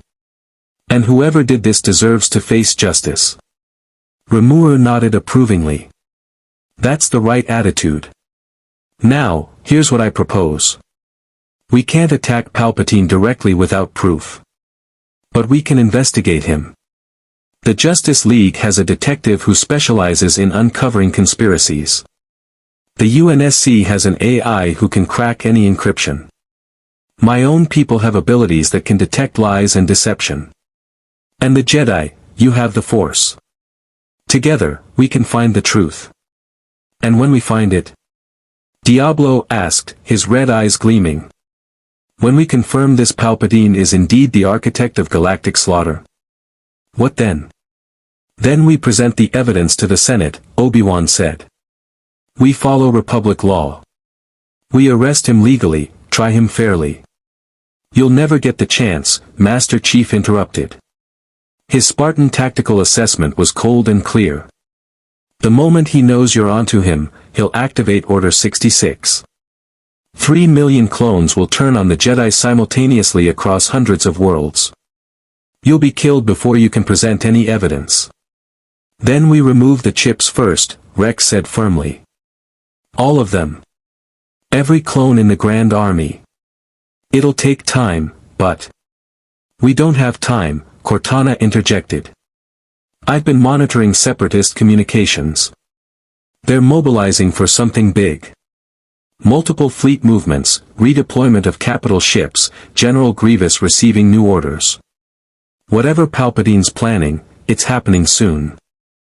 Days, maybe hours." Anakin's comlink suddenly chirped. He answered, and his face went pale. Masters, I'm receiving an emergency summons. Chancellor Palpatine has requested my presence on Coruscant immediately. He says it's urgent. He says the Republic is in danger and he needs Jedi protection. Every person in the room understood the implication. It's a trap, Batman said flatly. He's isolated you from your support structure. He's going to try something. Or he genuinely needs help, Anakin argued, but doubt crept into his voice. I can't just ignore a direct request from the Supreme Chancellor. If he is innocent and I refuse to help, then I'm going with you, Superman said. If this is legitimate, you'll have backup. If it's a trap, you'll need it. And I'll be monitoring everything, Cortana added. The moment something goes wrong, everyone knows about it. Rimuru stood, his deceptively youthful appearance belying the ancient power in his eyes. We're out of time for subtlety. If Palpatine is the Sith Lord, he's about to make his move. If he's innocent, he'll understand our caution. Either way, Anakin, when you meet with him, remember one thing. Trust your instincts, not your loyalty. Loyalty can be manipulated. Instinct tells you when something's wrong. Obi-Wan placed a hand on his former Padawan's shoulder. May the Force be with you, Anakin. All of us. Because I have a terrible feeling we're about to discover just how deep this deception goes. On Coruscant, in his private chambers, Palpatine felt the convergence through the Force.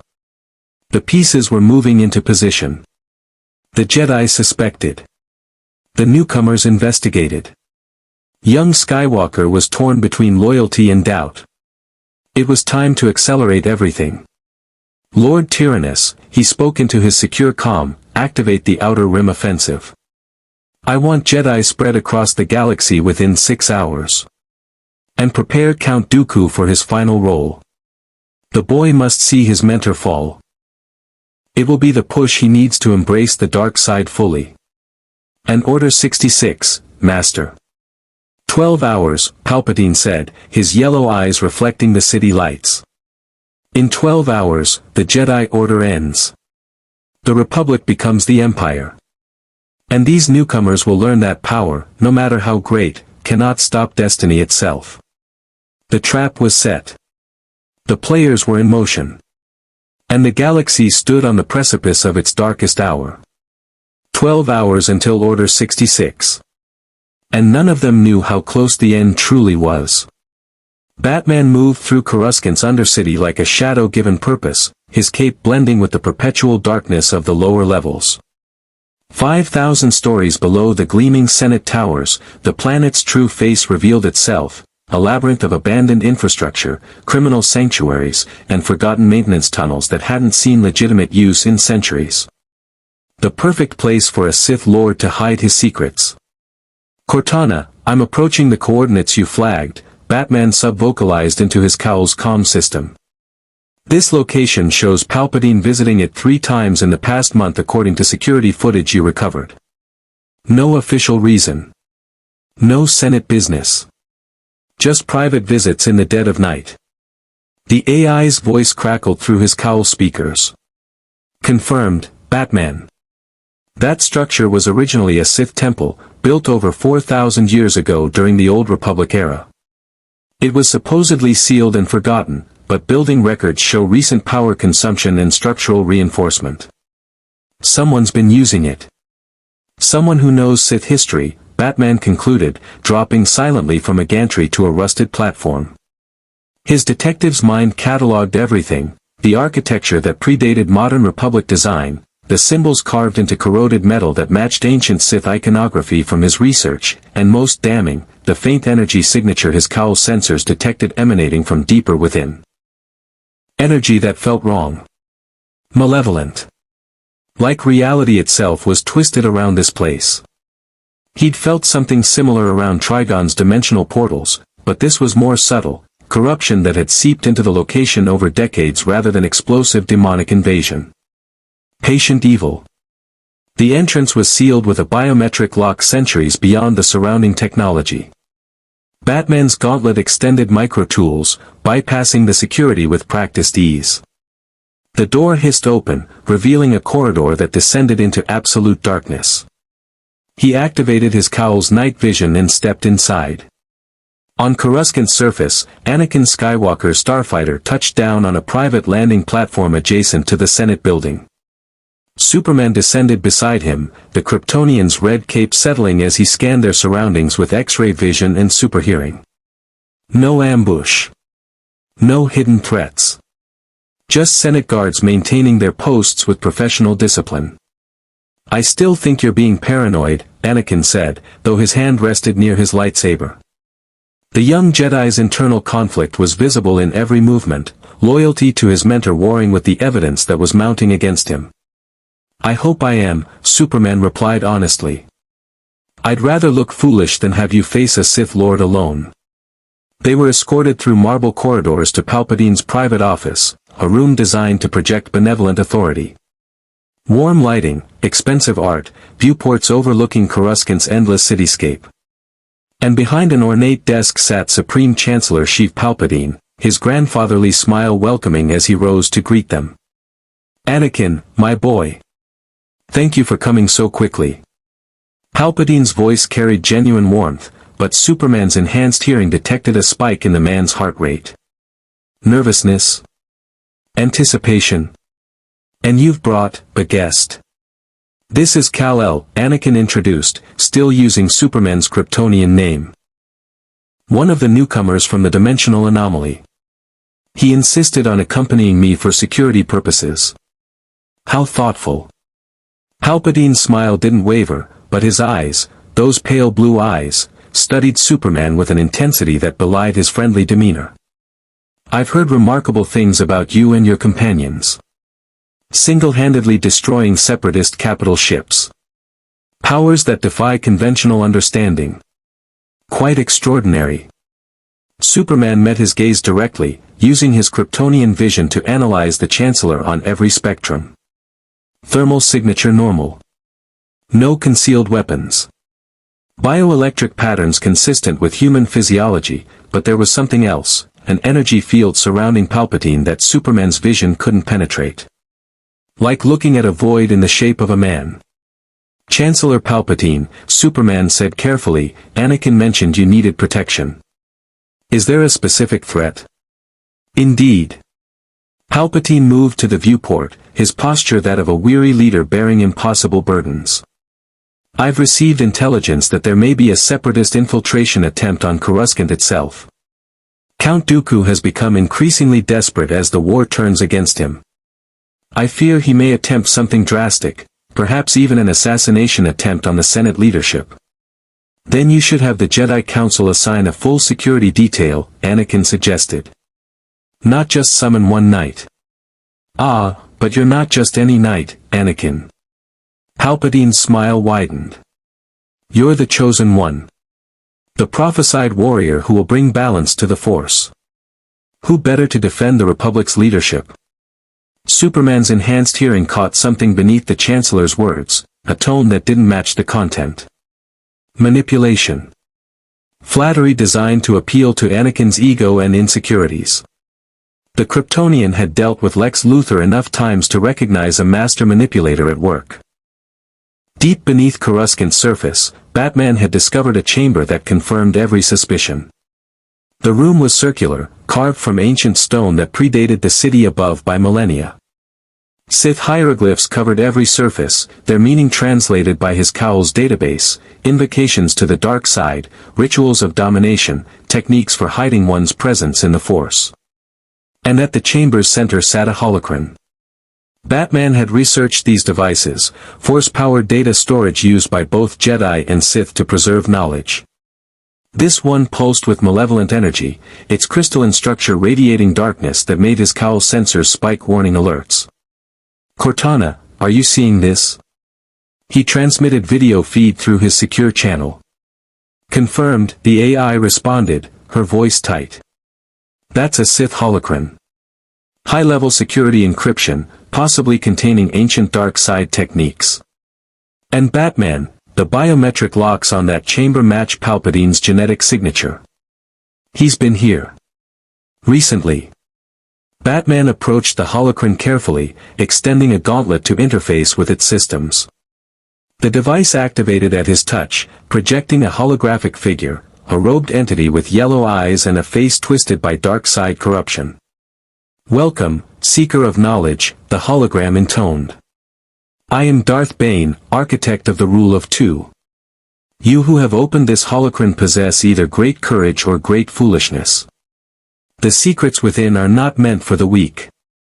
Batman interrupted by triggering a recording protocol in his cowl. "Cortana, capture everything. This is our proof." The holocron continued, oblivious to his intentions. "The rule of two ensures the Sith's survival through secrecy. One master to embody power. One apprentice to crave it. The Jedi believe us extinct, and that belief is our greatest weapon. For 1,000 years, we have hidden in plain sight, corrupting the Republic from within, turning their own institutions against them. Batman, we have a problem." Cortana's voice carried sudden urgency. "Multiple contacts entering your location. I'm detecting those energy signatures. They're using the Force. 6 individuals, all converging on your position. They know you're there." The Dark Knight's hand moved to his utility belt, preparing smoke pellets and explosive gel. "Identification? Unknown. They're not in any Republic database, but their movement patterns suggest advanced combat training. Batman, these might be Sith assassins. Then they're about to learn why criminals fear the dark." Batman moved into the shadows, becoming part of the chamber's darkness as the first figure entered through a hidden passage. The assassin wore crimson armor, carried a lightsaber pike, and moved with the confidence of someone who'd killed before. 5 more followed, fanning out in professional formation, their weapons ignited, crimson blades that painted the chamber in blood-colored light. "The intruder is here," the lead assassin said, his voice distorted by a vocabulator. "Lord Sidious wants him alive for questioning. Fan out. Use lethal force if necessary. Lord Sidious." Batman filed the name away even as he moved. 3 assassins passed within meters of his position, their force senses apparently unable to detect him through whatever technique he'd learned from Lady Shiva to suppress his presence. He waited until they'd separated, then struck. The first assassin went down silently, Batman's gauntlet delivering a shock that overloaded the man's nervous system. The second turned at the sound of his companion falling, lightsaber rising, but Batman's explosive gel detonated on the ceiling above, bringing down a ton of ancient stone that crushed the warrior beneath. The remaining 4 whirled, blades raised, but Batman was already moving. Smoke pellets filled the chamber, his thermal vision letting him see while they stumbled blind. A batarang severed a lightsaber's power coupling. A grapnel line pulled a warrior off balance, sending him tumbling into a pit whose bottom Batman couldn't see. "He's just one man," the lead assassin shouted. "Coordinate your attacks." But Batman wasn't just one man. He was a lifetime of training, a brilliant tactical mind, and the distilled essence of fear made manifest. Against enemies who relied on the Force, who expected mystical powers and lightsaber duels, he was something utterly alien. He was effective.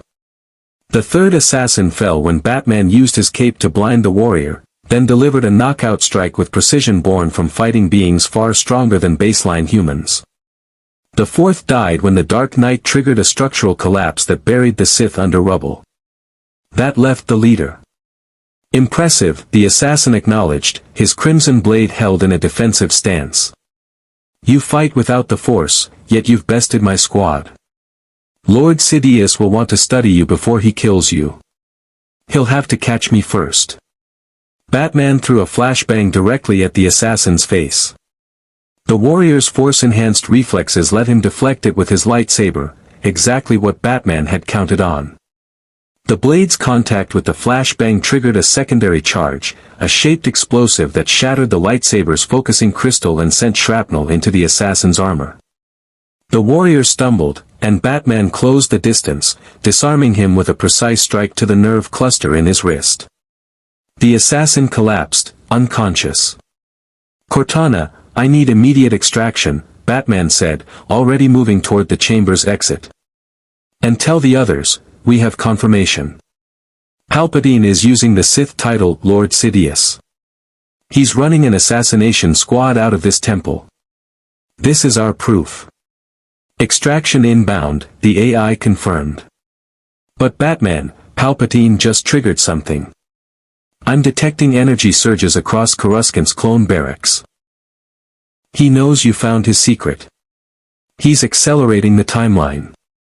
In Palpatine's office, the Supreme Chancellor's expression hadn't changed, but Superman's enhanced senses detected the shift. The man's heart rate had spiked. His bioelectric field was fluctuating. And that void in Superman's vision was expanding, like darkness spreading from a wound in reality. Chancellor, Superman said carefully, I need you to answer something honestly. What is your connection to?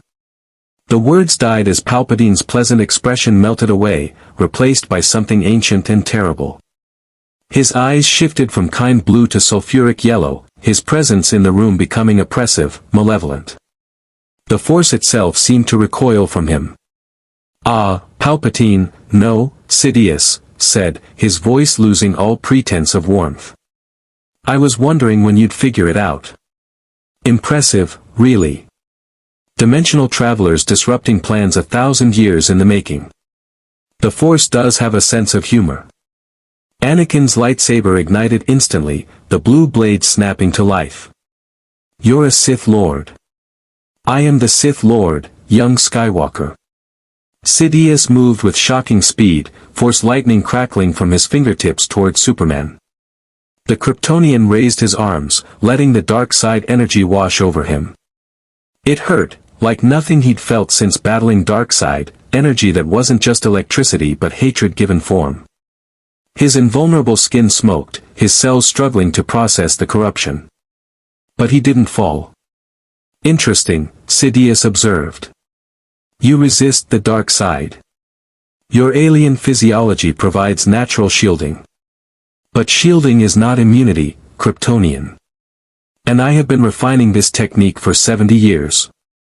The lightning intensified, arcs of purple-black energy that made the office's lights explode, that cracked the viewport's transparent steel. Superman gritted his teeth, his heat vision activating instinctively, ruby beams that lanced toward Sidious. The Sith Lord casually deflected them with a gesture, the Force bending Superman's heat vision away like light through a prism. Raw power without understanding. Typical of your kind. Let me show you what true mastery looks like. Anakin lunged, his lightsaber aiming for Sidious's heart, but the Sith Lord simply wasn't there anymore. He'd moved with Force-enhanced speed, appearing behind Anakin, one hand raised toward the young Jedi's neck. I've trained you well, Anakin, Sidious whispered. Now choose. Help me kill this alien, and I'll teach you the power to save Padme from the death you've seen in your visions. Refuse, and she dies screaming. The choice is yours. It always was. Anakin froze, his lightsaber trembling. How do you? I know everything, boy. Your secret marriage. Your fears. Your nightmares of her death in childbirth. The dark side shows me all. And only through me can you gain the power to prevent it. Superman struggled to his feet, smoke rising from his scorched cape. Anakin, don't listen to him. Whatever he's promising, it's a lie. The dark side corrupts everything it touches. But it also grants power, Sidious countered. And what good is righteousness if the woman you love dies? What good is honor if you're too weak to save her? The young Jedi stood at the precipice, his lightsaber held between his mentor and his conscience. The fate of the galaxy balanced on a choice that should never have been his to make. And deep beneath the city, Batman raced toward extraction as the first clone troopers began receiving activation codes that would turn them into killers. Order 66 was beginning. Early. And the galaxy was about to burn. The moment stretched into eternity.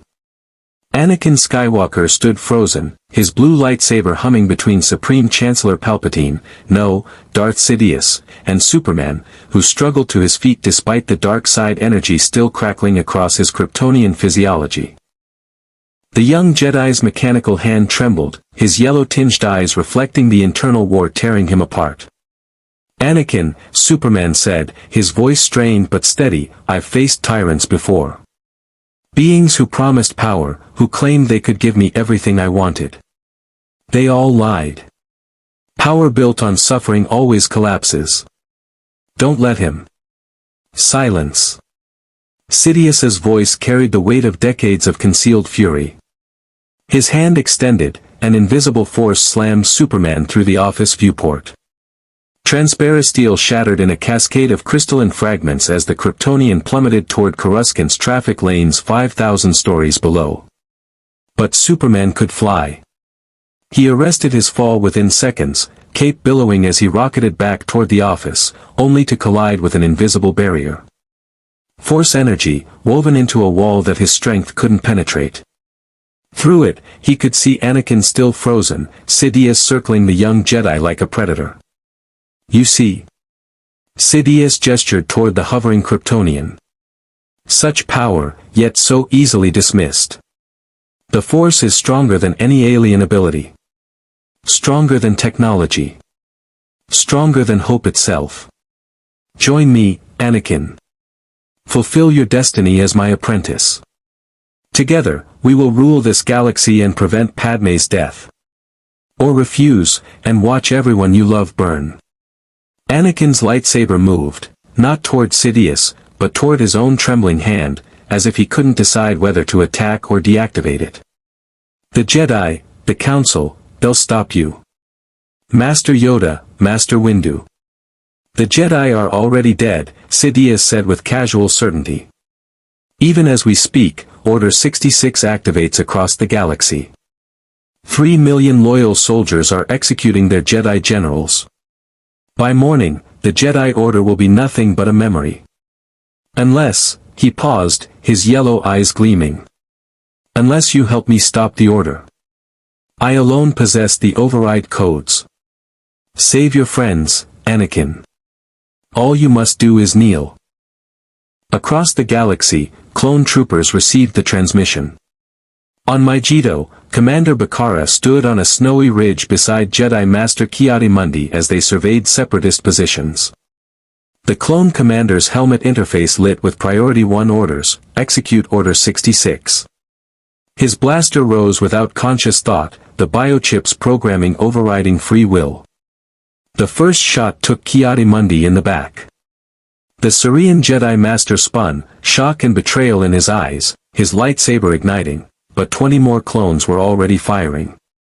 He fell, his body tumbling down the ridge, another victim of a conspiracy decades in the making. On Cato Neimoidia, Jedi Master Plo Koon flew his starfighter in formation with clone pilots he'd fought beside for 3 years. Brothers who'd shared rations, told stories, mourned fallen comrades together. The same transmission reached their flight computers. For the Republic, one pilot whispered, his voice hollow as the chip activated. Their fighters opened fire. Plo Koon's shields held for 3 seconds before overwhelming firepower punched through. His starfighter exploded in a ball of flame, taking one of the Jedi Order's finest masters with it. On Kashyyyk, Master Yoda stood beside Wookiee warriors, planning the liberation of their homeworld from separatist occupation. The ancient Jedi's ears twitched as he felt disturbances rippling through the Force, screams of Jedi dying across the galaxy, their lights extinguishing like stars going dark. "Ambushed, the Jedi are," he whispered, his stick rising defensively. Behind him, Commander Gree and his squad raised their weapons. But Yoda was 900 years old. He'd survived the rise and fall of empires, fought Sith Lords, and mastered the Force through centuries of discipline. The clones fired, and Yoda's lightsaber deflected every bolt with impossible speed. His small form became a blur, green blades singing as it cut through clone troopers who'd been turned into puppets. "Retreat, I must," Yoda said to the Wookiees. "Warn the survivors, I will." The Republic has fallen. On Christophsis, Captain Rex collapsed to his knees, his hand clutching his temple as the activation signal tried to trigger a chip that was no longer there. Commander Cody, still carrying the biochip, raised his DC-15 and aimed at Obi-Wan Kenobi's back. Master Chief's motion sensors caught the movement before Cody's finger could pull the trigger. The Spartan's training took over, a sprint that covered 10 meters in less than a second, Mjolnir-enhanced strength tackling Cody to the ground before the shot could fire. Cody. Obi-Wan spun, lightsaber igniting, confusion flooding his expression as he saw his loyal commander struggling beneath Master Chief's armored bulk. What are you? The chips activated, Rex gasped, fighting through the neural interference. Order 66. It's happening. Cody's compromised. All the clones who still have chips, they're trying to kill Jedi right now. Across Christophsis's military installations, clone troopers turned their weapons on Jedi officers. Some succeeded, a Padawan cut down by his own squad before he could react. But others were saved by the intervention of newcomers who didn't rely on the Force to sense danger. The flash became a crimson streak, pulling Jedi out of firing lines at velocities that made him invisible. Wonder Woman's lasso snared weapons before clones could fire, her Amazonian reflexes letting her disarm dozens simultaneously. Hal Jordan's constructs formed emerald shields around confused Jedi masters while his ring analyzed the clone troopers' brain waves, detecting the artificial compulsion. It's not them. Hal shouted across comm channels. The clones are being mind-controlled. Disable, don't kill. Rimuru's response was more comprehensive. The moment SEAL detected the activation signal flooding Republic military networks, the Slime's ultimate skill went to work. SEAL, emergency protocol, Rimuru commanded. Block the signal. All clone troopers within my territorial range, neutralize their compulsion. Understood. Deploying thought acceleration and parallel processing. Analyzing biochip frequencies. Override protocols calculated. Implementing neural dampening field across 17-kilometer radius. Reality bent to Rimuru's will. His magicule reserves, vast enough to sustain a nation, flooded outward in an invisible wave that interfaced with the Force itself. Every clone trooper within range felt the compulsion die, their free will restored as SEAL's processing power simply cancelled the biochip signals. 3,000 clones stopped mid-motion, weapons lowering as confusion replaced programmed murder. What just happened? Commander Bly asked, his helmet's HUD showing system errors as the chip failed. I was about to. I almost. You're free, Rimuru said simply, his golden eyes glowing with power. The person controlling you doesn't have that authority anymore. Not here. Not while I'm present. Diablo materialized beside fallen Jedi, his demonic healing abilities accelerating their recovery. Cheyenne carved through squads of still compromised clones with causality warp strikes that disabled rather than killed. Benimaru's flames cauterized wounds, preventing Jedi from bleeding out. Hakura moved like time itself had slowed, his blade cutting chip control antennae from clone helmets with surgical precision. But they were only on Christophsis. Across hundreds of worlds, thousands of Jedi were dying. In Palpatine's office, Anakin Skywalker made his choice. His lightsaber deactivated. I'll do it, he whispered, his voice breaking. I'll join you. Just save Padme. Please. Sidious's smile was victorious, but it froze as Superman's heat vision suddenly punched through the Force barrier. The Kryptonian had been analyzing the energy field, understanding its structure, and found its weakness. Different stellar radiation from Star Wars suns was finally flooding his cells with power, his adaptation to this universe complete. And an angry Superman at full capacity was a force of nature. He crashed through the barrier, grabbed Sidious by the throat, and slammed the Sith Lord through his own desk with enough force to crater the floor beneath.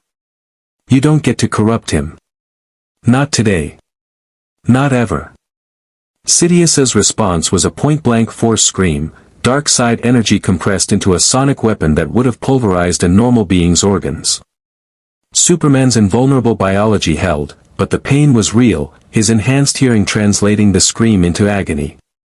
"Fool," Sidious hissed, dark side power radiating from him like heat from a star. "You think brute strength can defeat a Sith Lord? I have studied the Force for 70 years. I orchestrated a galactic war.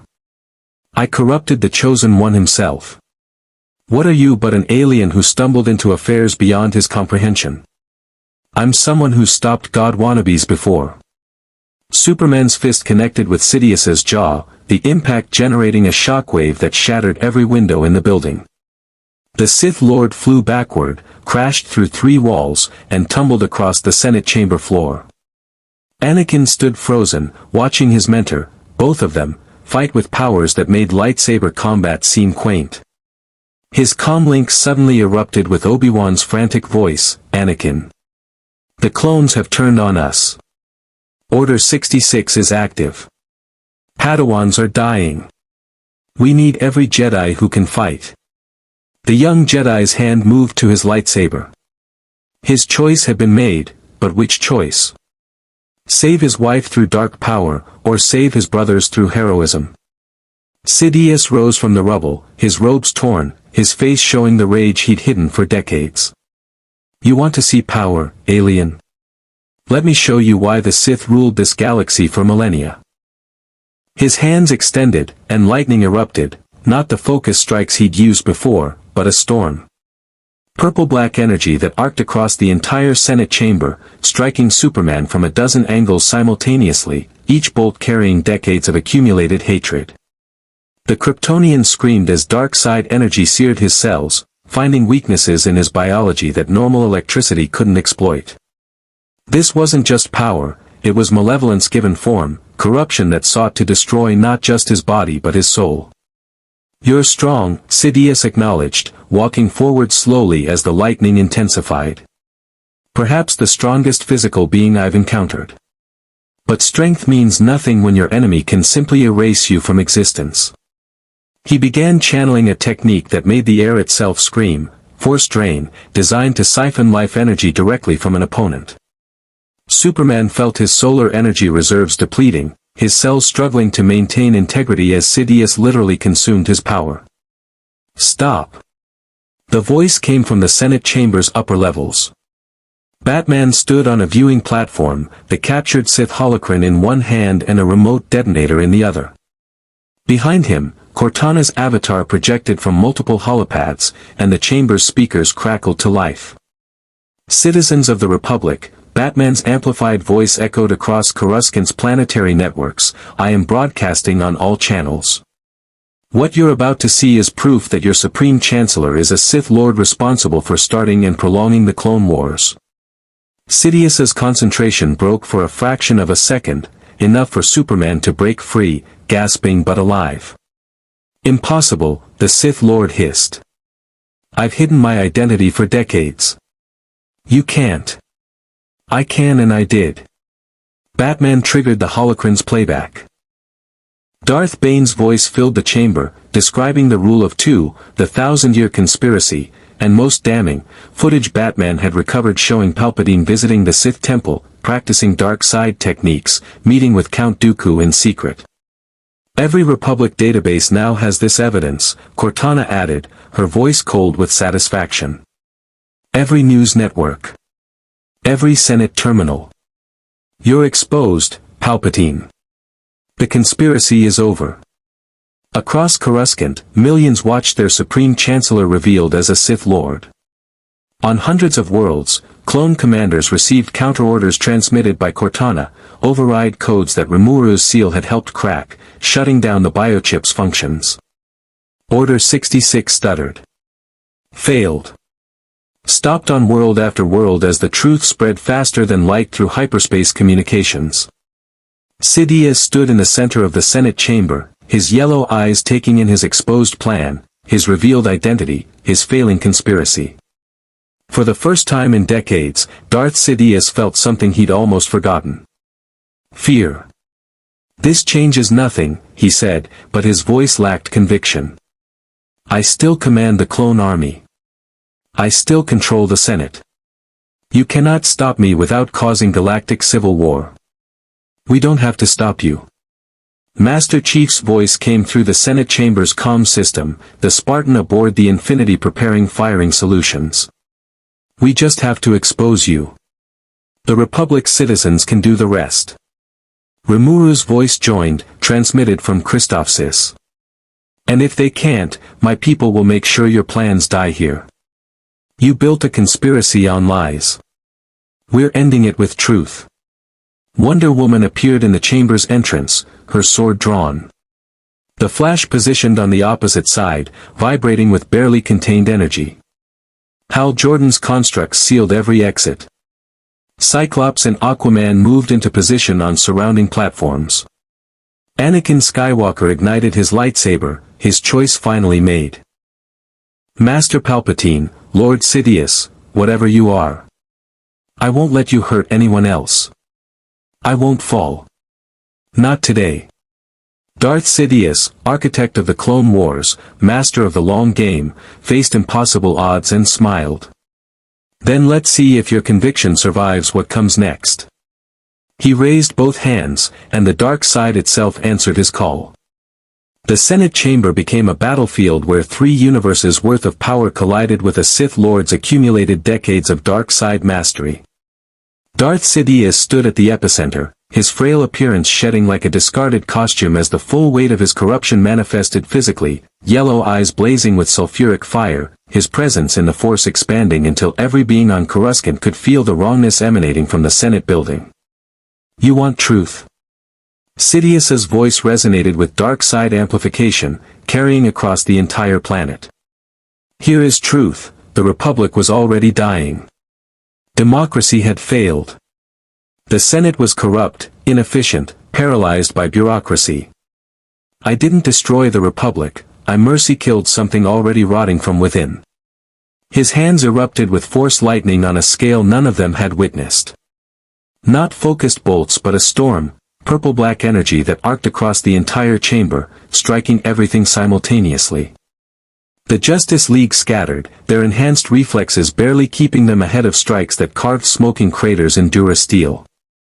Superman flew directly into the storm, his Kryptonian physiology now fully adapted to this universe's stellar radiation. The lightning washed over him, painful but no longer debilitating. He closed the distance to Sidious at supersonic speed, his fist cocked back for a strike that could shatter mountains. And Sidious simply wasn't there. The Sith Lord had used force speed, repositioning 20 meters away in an eye blink. Impressive adaptation, Kryptonian.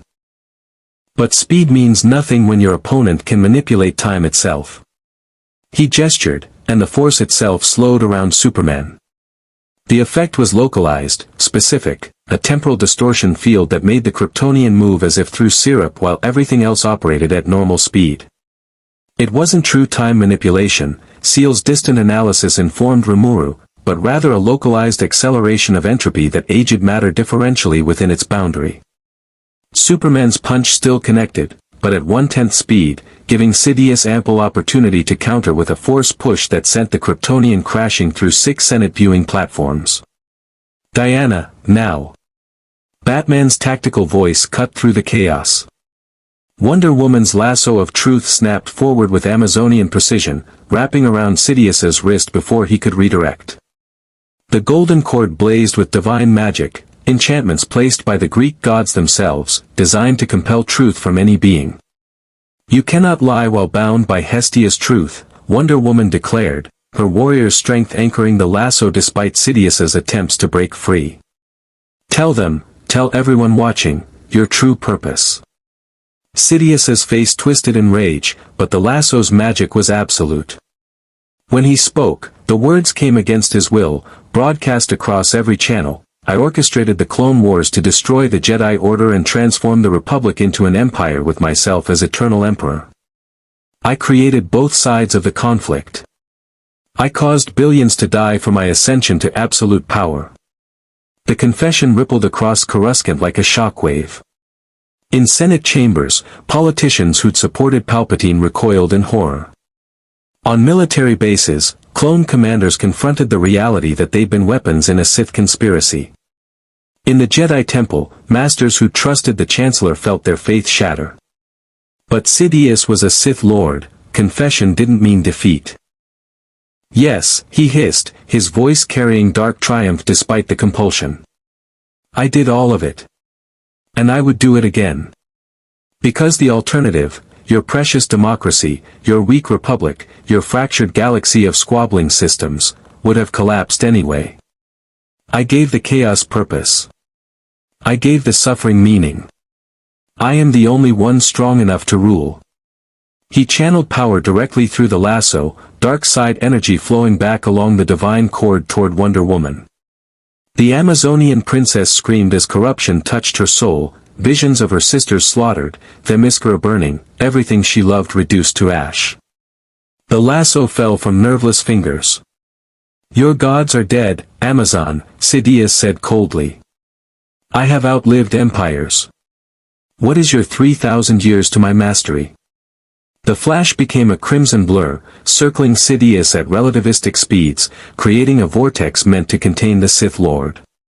But Sidious simply extended his senses through the Force, perceiving the speedster's trajectory before he moved, and released a radial force wave timed to the nanosecond when flash would pass through it. The speedster crashed into a Senate pod at Mach 3, his accelerated healing already working to repair fractured ribs. Hal Jordan's construct struck next, a massive emerald hammer followed by chains, cages, warriors made of willpower. The Green Lantern poured every ounce of determination into containing Sidious, his ring blazing with power that could reshape reality through sheer conviction. Sidious studied the constructs with academic interest. Fascinating. Willpower given form through technology. But willpower can be broken, Lantern. The Force has broken billions over millennia. What makes you special? He attacked not Hal's constructs but Hal's mind, using Force persuasion amplified by dark side corruption. The technique whispered directly into the Lantern's consciousness, your will means nothing. You're weak. You'll fail.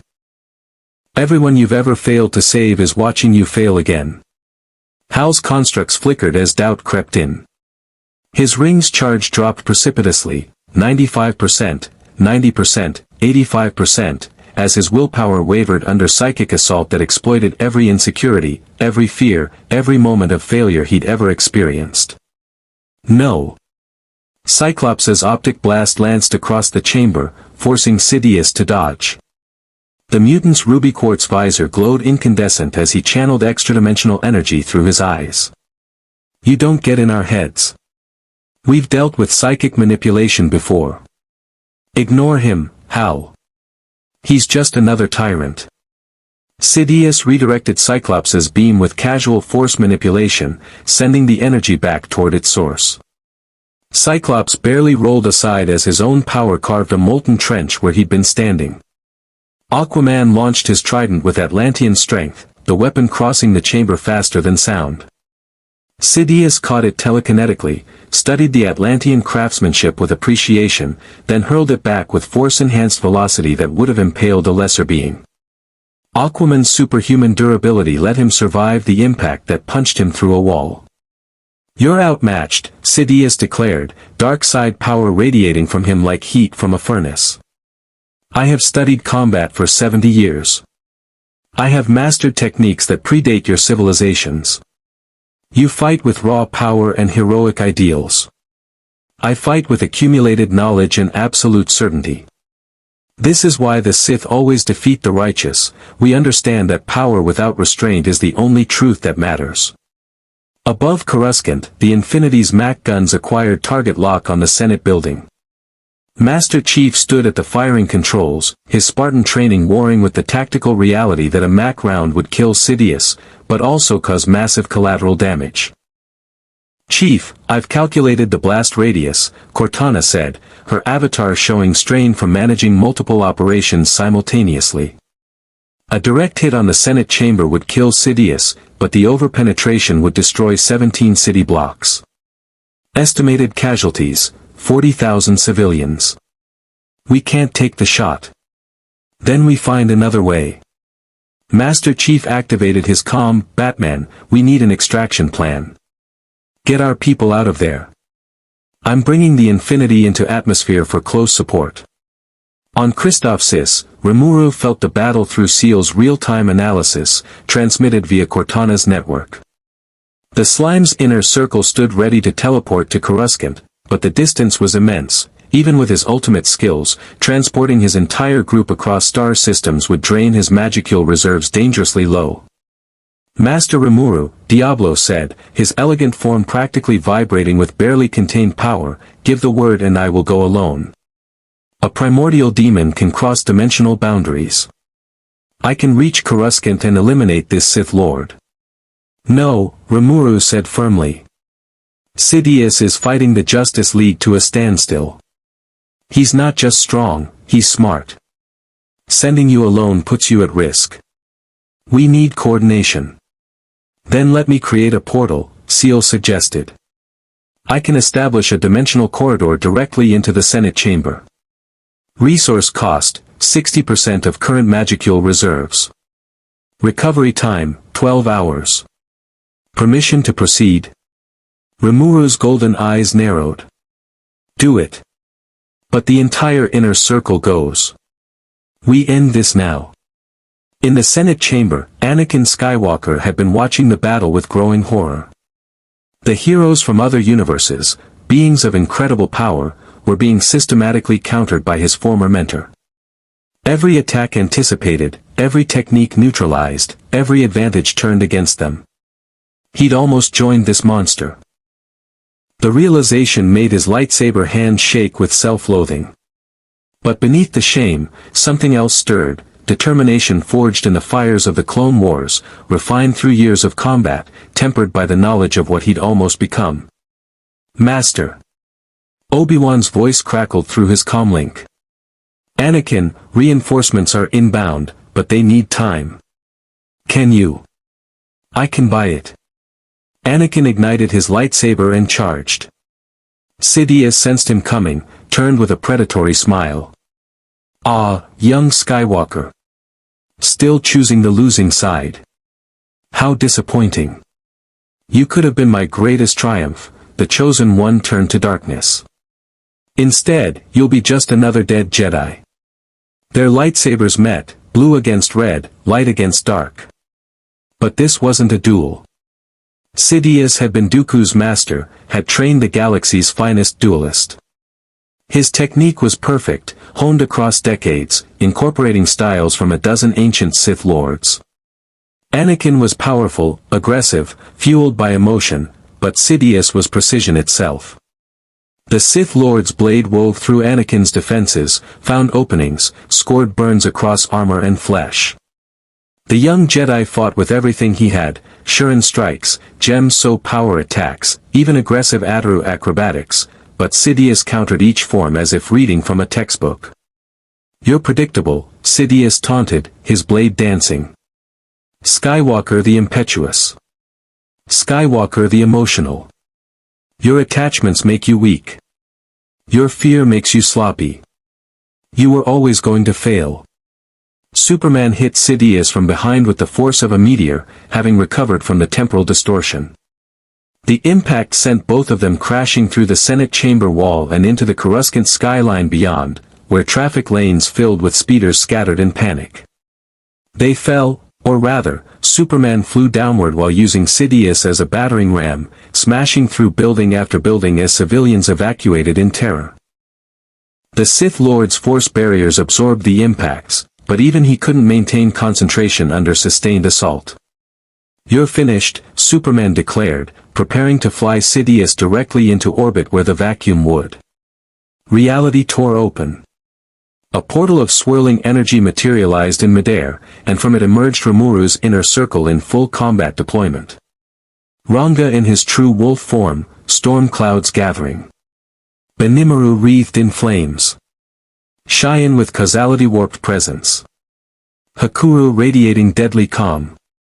Diablo wearing predatory satisfaction. Shuna analyzing combat parameters. Geld's massive frame causing speeders to veer away. And Gobta somehow managing to look both terrified and determined. "Need a hand?" Rimuru asked cheerfully, floating beside Superman with casual defiance of gravity. His golden eyes locked onto Sidious with an intelligence that spanned millennia of accumulated experience from absorbed souls. "Because I really hate people who start wars for personal power. Reminds me of some demon lords I had to kill." Sidious assessed the new arrivals with dark side enhanced perception, cataloging their power levels, their abilities, their potential weaknesses. The slime creature radiated power approaching that of ancient Sith lords. The demon was reality warping class. The wolf commanded weather on a continental scale. The Oni possessed causality manipulation. For the first time in decades, Darth Sidious confronted a possibility he'd forgotten could exist. He might actually lose. "So be it," he whispered. "If I cannot rule this galaxy, then I will ensure none of you survive to oppose what comes after." He drew upon the dark side with absolute totality, not just his personal power, but the accumulated corruption of Coruscant itself, the suffering of billions who died in his orchestrated war, the hatred of 1,000 years of Sith legacy. His body became a conduit for darkness given form. The Force itself screamed as Sidious unleashed a technique forbidden even among Sith, Force Storm. A vortex of dark side energy erupted around him, tearing at the fabric of reality itself. It was part wormhole, part force lightning, part raw entropic dissolution. Speeders caught in its radius disintegrated. Buildings aged centuries in seconds and crumbled to dust. The very air burned with corruption. "I am the dark side." Sidious roared, his voice distorted by the power flowing through him. "I am the culmination of 1,000 years of Sith ambition. I have brought the Republic to its knees. I have made heroes kneel. And I will not be defeated by dimensional tourists who think heroism matters." The Force storm expanded, reaching toward them all with tendrils of annihilation. And Rimuru Tempest smiled. "Seal," he said calmly, "analyze that technique. Then show me how to cancel it." "Understood." Analysis complete. Solution calculated. Deploying Void God Azathoth, imaginary space, ultimate imprisonment. Reality bent around Rimuru as well as his ultimate skill activated. The Force storm, all its power, all its destruction, all its dark side corruption, was simply consumed. Absorbed into a pocket dimension where it could rage harmlessly for eternity. Sidious's most devastating technique vanished as if it had never existed. "Impossible," the Sith Lord whispered. "No," Rimuru corrected gently. "Just inconvenient for you. See, where I come from, we've got our own reality-warping tyrants. Demon lords who thought they were invincible. And you know what we learned? Everybody has limits. Everybody can be stopped. You're not special, Palpatine. You're just the latest monster who needs to be put down." Diablo's laughter echoed across Coruscant's skyline. "Oh, Master Rimuru, may I? It's been so long since I faced a truly delusional opponent. This one actually believes his 70 years of scheming make him special." "Be my guest," Rimuru said. "But non-lethal if possible. He needs to face trial." The primordial demon smiled, an expression of pure predatory joy. "As you command." The battle for Coruscant's soul reached its final stage. And Darth Sidious finally understood fear. Diablo moved like nightmares given form, his elegant figure blurring between positions as reality bent to accommodate his nature as a primordial demon. Sidious responded with force lightning, dark side energy that had killed Jedi Masters, but Diablo simply walked through it, the corruption passing harmlessly through his demonic physiology. "Interesting," Diablo observed, his red eyes gleaming with academic fascination. "Your dark side energy operates on principles of corrupted life force. But I am a being of pure malice refined across eons. Your darkness is to mine as a candle flame to a supernova." He extended one hand, and reality itself rejected Sidious. The Sith Lord's force connection stuttered as Diablo imposed his will on the local space, a demon's authority that predated physical laws. Sidious found himself unable to draw upon the force, his power severed like a cut wire. What have you done? For the first time, true panic entered the Sith Lord's voice. Demonstrated hierarchy, Diablo replied. You fancy yourself darkness incarnate? Allow me to show you what true darkness looks like. His form expanded, shadows billowing outward to reveal his true nature, a primordial demon whose existence predated civilizations, whose power had been refined through countless battles against demon lords and true dragons. The Force itself recoiled from his presence, unable to process something so fundamentally alien to this universe's rules. Sidious stumbled backward, his elderly body suddenly feeling every one of its years without the Force to sustain him. He was just a man, frail, aging, mortal. And he faced something that made the dark side look gentle by comparison. Master Rimuru ordered non-lethal, Diablo said, his voice carrying regret. Such a shame. I would have enjoyed erasing you across multiple dimensions simultaneously. Alas, I must simply incapacitate. His hand touched Sidious's forehead, and the Sith Lord's consciousness was flooded with visions drawn from the demon's memories. Eons of existence.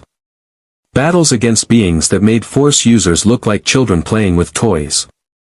The heat death of universes witnessed with casual detachment. The absolute certainty that even the grandest mortal ambitions were meaningless against the scale of infinity. Sidious's mind couldn't process it.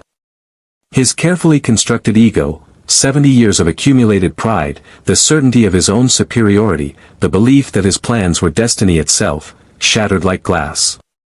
When Diablo withdrew his hand, the Sith Lord collapsed, his eyes vacant, drool running down his chin.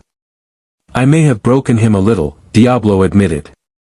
His psyche wasn't as resilient as expected. Rimuru sighed. Diablo, we talked about this. Non-lethal includes not turning them into vegetables. He'll recover, the demon assured him. Eventually. Perhaps in a few years. Maybe decades. Time is so relative for mortals. Superman descended, his cape scorched but his determination intact. He looked at the broken Sith Lord, then at the slime who commanded demons, and made a decision that would define the next phase of this intervention. We need to restore order, he said. The Republic's government just collapsed. Their Supreme Chancellor was revealed as a Sith Lord who orchestrated a galactic war. There are billions of people who don't know what happens next. Clone troopers who were used as weapons. Jedi who were nearly exterminated. Separatist systems that thought they were fighting for independence. This galaxy needs leadership. Not from us, Batman's voice crackled through comm systems as the Dark Knight emerged from the Senate building, the captured holocron secured and Sidious's co-conspirators already being rounded up by Republic security forces who'd remained loyal. We're not from this universe. We can't stay forever. They need to rebuild their own government, their own systems. We're just here to stop the immediate threat. Wonder Woman joined them, her armor dented but her warrior's spirit unbroken. But we can help them transition. Ensure the right people take power. The Jedi Order survived, diminished but intact. The Senate has members who genuinely believed in democracy, who were manipulated but not corrupted. There's a foundation to build on. Master Chief's voice came through as the Infinity descended into Coruscant's atmosphere, the massive UNSC warship's presence causing traffic patterns to divert across an entire continent. Captain Lasky is coordinating with Republic military commanders. Many of the clones are confused, traumatized by what they almost did. They need leadership from people they trust. Then we give them that, Obi-Wan Kenobi said, arriving via LAAT gunship with Anakin, Rex, and Cody.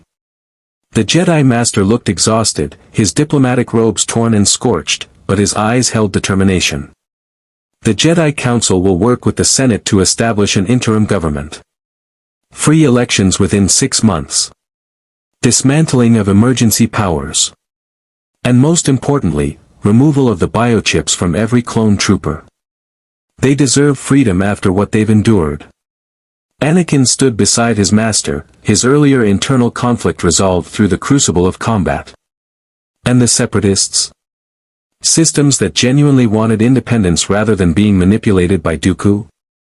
Negotiate, Rimuru said simply. I've built a nation from disparate factions who hated each other. It's possible if everyone's willing to actually listen. The Clone Wars were artificial, most of the grievances driving them were manufactured. Address the real concerns, remove the puppet masters, and people will choose peace over war. The Flash arrived in a crimson blur, carrying injured Jedi who'd been extracted from combat zones across Coruscant. Medical facilities are being overwhelmed. We've got wounded clones, traumatized Jedi, civilians caught in the fighting. This is going to take months to stabilize. Then we spend months, Hal Jordan said, his ring's charge restored through sheer willpower as he processed what had almost happened. We've seen what happens when heroes walk away too early. We stay until the foundation is solid. Agreed, Cyclops added, helping support Aquaman who was recovering from his impact with the wall. The X-Men learned that lesson the hard way. You can't just topple a regime and leave. You have to help build what comes after. Across Coruscant, across the galaxy, the realization spread, the Clone Wars were over. Not through military victory, but through revelation. The conspiracy exposed, the puppet master defeated, the truth laid bare for all to see. In the Jedi Temple, Master Yoda stood in the room of 1,000 fountains, his connection to the Force finally clear after years of increasing cloudiness. The dark side's corruption, Sidious's presence, had been removed. The Force itself felt cleaner, lighter, as if a wound had been cauterized. Begin healing, the galaxy can, he said to Mace Windu, who stood beside him with his own lightsaber reflecting in still waters. But scars remain. Trust must be rebuilt. The Jedi Order, humbled we are. Failed to see the darkness, we did. Change, we must. Mace nodded slowly. The Council structure needs reformation. We became too rigid, too certain of our own righteousness. The code, there is no emotion, there is peace, perhaps we interpreted it too absolutely. Anakin Skywalker's attachments nearly corrupted him, yes. But they also saved him when it mattered. Maybe balance means acknowledging emotion rather than suppressing it. On the Senate floor, emergency sessions convened as remaining senators who'd opposed Palpatine's accumulation of power emerged from political exile or hiding. Bail Organa of Alderaan, Mon Mothma of Chandrila, Padme Amidala of Naboo, leaders who'd seen the Republic's decay and fought against it, now given the chance to rebuild what had been corrupted. We propose a new constitution, Bail Organa addressed the assembled Senate, his voice carrying across holographic transmissions to systems across the galaxy. One with checks against executive overreach. Term limits for all positions. Mandatory oversight of military operations. And most importantly, transparency. No more secret armies. No more emergency powers that never expire. Democracy requires vigilance, and we failed in our vigilance. The Senate chamber, damaged by the recent battle but rapidly being repaired, erupted in debate. Some supported the reforms. Others worried about weakening central authority. But for the first time in years, the debate was genuine rather than orchestrated theater. In the Republic Military Command Center, clone commanders gathered for their own reckoning. Rex, Cody, Bly, Gree, Wolf, officers who'd led armies, who'd fought beside Jedi, who'd nearly killed their friends due to programming they never knew existed. We were weapons, Rex said quietly, addressing the assembled commanders. Designed from conception to be disposable, controllable, expendable. But we're more than that. We proved it every time we made decisions the Kaminoans didn't program. Every time we developed friendships they said we couldn't have. Every time we chose loyalty over programming. Commander Wolf removed his helmet, his cybernetic eye whirring as he surveyed his brothers. So what now? The war's over. Our purpose, our reason for existence, was to fight it. What are clones without a war? Free, Captain Lasky said, joining the gathering. The UNSC officer understood soldiers' struggles better than most. You're soldiers without a war, which means you get to decide what comes next. Some of you might want to stay in military service, the Republic will need defense forces. Some might want to retire, find civilian lives, discover who you are beyond combat. The point is, it's your choice now. Not the Kaminoans. Not some Sith Lords. Yours. Cortana's avatar appeared, projecting from Lasky's datapad. I've been coordinating with Republic medical facilities. The biochip removal surgeries are being standardized. Within 3 months, every clone who wants the chip removed can have it done safely.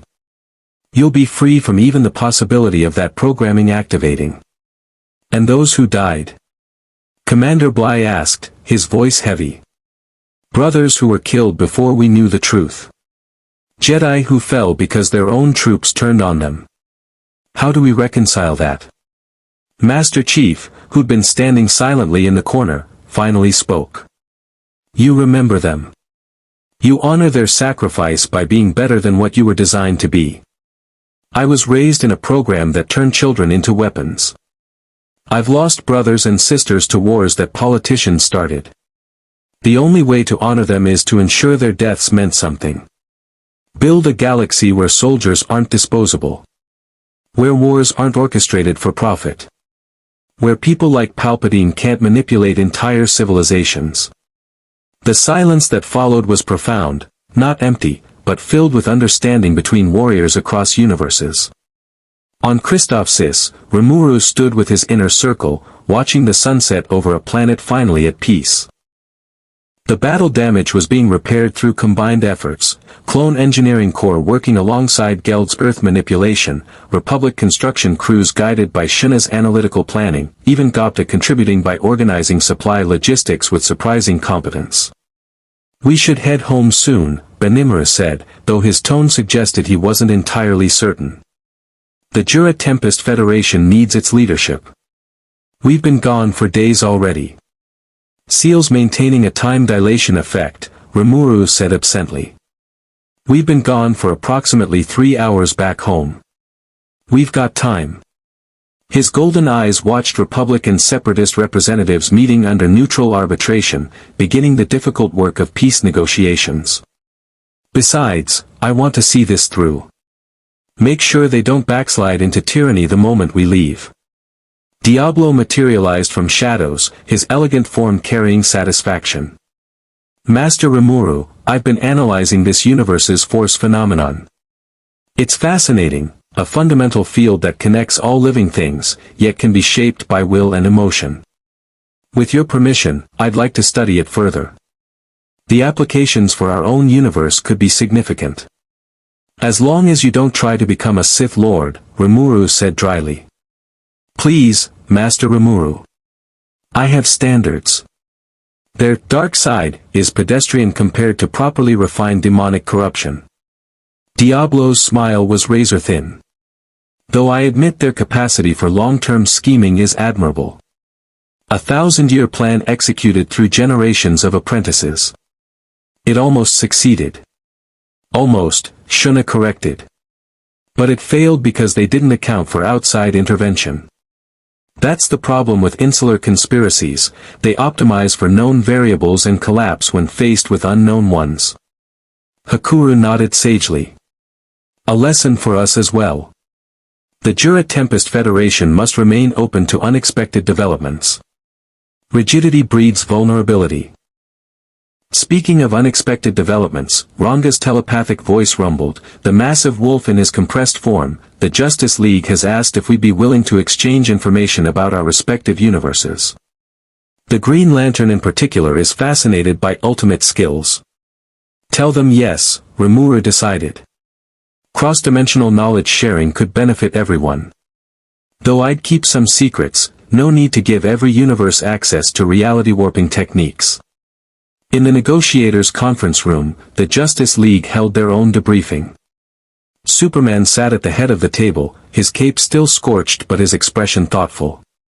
Batman analyzed data on multiple screens simultaneously. Wonder Woman cleaned her sword with methodical care. Flash vibrated slightly, his Speed Force connection fully restored. Hal Jordan's ring glowed softly. Cyclops and Aquaman completed the circle. "We stopped a galactic dictatorship from rising," Superman summarized. "Saved the Jedi Order from extermination. Exposed a conspiracy millennia in the making. But the work isn't done. This galaxy is wounded. It'll take years, maybe decades, to truly heal. And we can't stay that long," Batman said flatly. "We have our own universe to protect. Our own problems to solve. We've done what we came to do, stop the immediate threat. Now we help establish stability and return home." "How?" Flash asked. "The rift that brought us here is closed. I can't vibrate between universes without a boom tube or proper dimensional coordinates. We're stranded. Rimuru's people have dimensional travel capabilities," Hal Jordan offered. "The demon, Diablo, mentioned crossing dimensional boundaries. Maybe they can help us get home." Wonder Woman sheathed her sword, the blade's divine enchantments humming softly. "Before we leave, I want to help train some of these Jedi in combat techniques that don't rely solely on the Force. What happened here, their precognition failing, their abilities being disrupted, it exposed a vulnerability. They need backup methods." "Agreed," Cyclops said. "And someone should work with the clones on deprogramming trauma.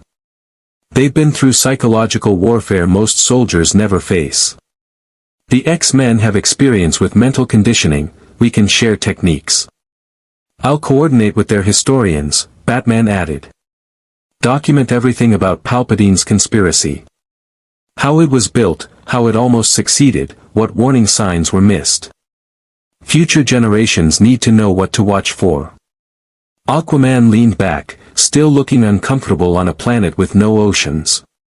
"And someone should help them establish environmental protections.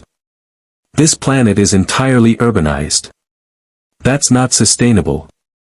They're going to face ecological collapse within a century if they don't start restoration projects." "Division of labor, then," Superman said. "We each contribute what we do best. But we also start working with Rimuru's people on getting home." "Agreed?"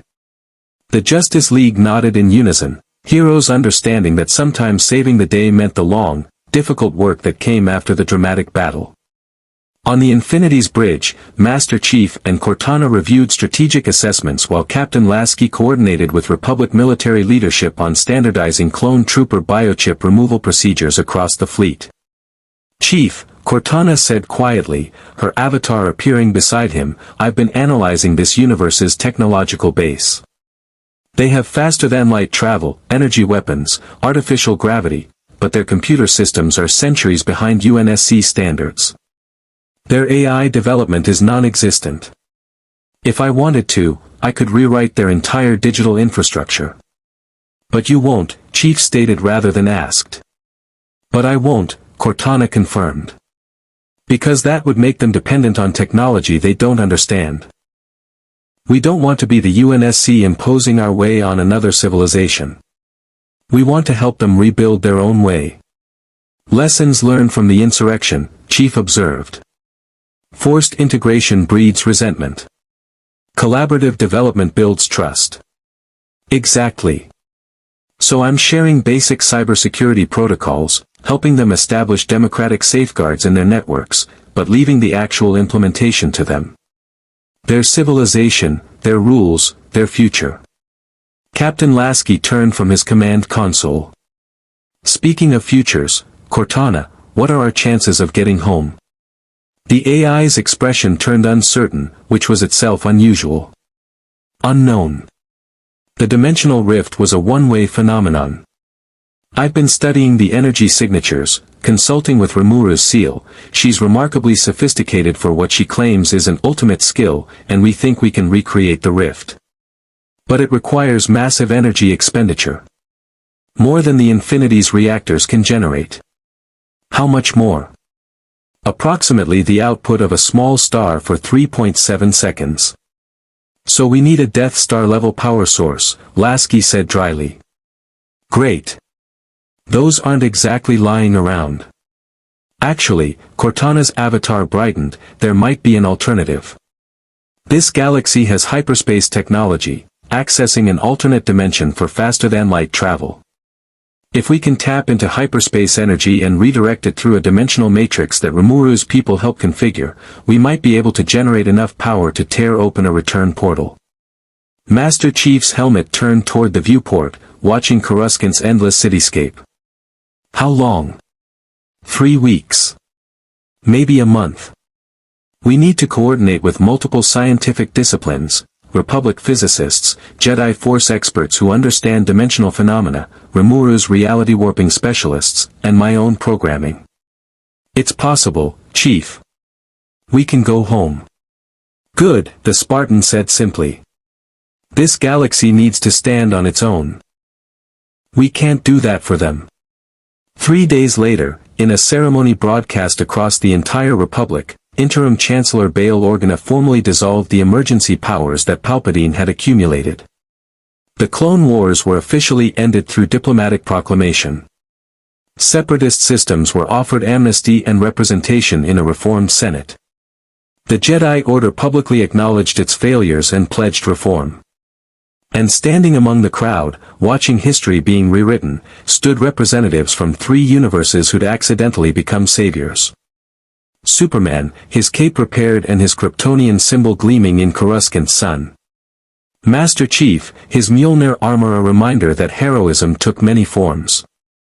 Rimuru Tempest, his deceptively youthful appearance hiding the wisdom of a nation builder. We did good work here, Superman said quietly. We prevented a catastrophe, Master Chief corrected. The real work, rebuilding, reforming, healing, that's on them. As it should be, Rimuru agreed. My people have a saying, help others stand, don't carry them forever. This galaxy will find its own path now. Batman's voice came through their shared comm channel, the Dark Knight having remained anonymous throughout the public ceremonies. The dimensional rift generator is 90% complete. Another week and we can all go home. Back to our own problems, our own worlds, our own responsibilities. Can't wait, Flash said cheerfully. No offense to this galaxy, but I miss burgers. Energy rations and alien cuisine just aren't the same. Wonder Woman's laughter echoed through the comm, spoken like a true hero, Flash. Save the galaxy, then complain about the food. Speaking of saving galaxies, Hal Jordan interjected, anyone else think this felt too easy? We stopped one Sith Lord. The Force itself is still out there, still capable of producing dark side users. What's to stop another Palpatine from rising in 50 years? Nothing, Obi-Wan Kenobi said, joining their conversation as he approached the gathered heroes. The Jedi Master's expression was solemn but determined.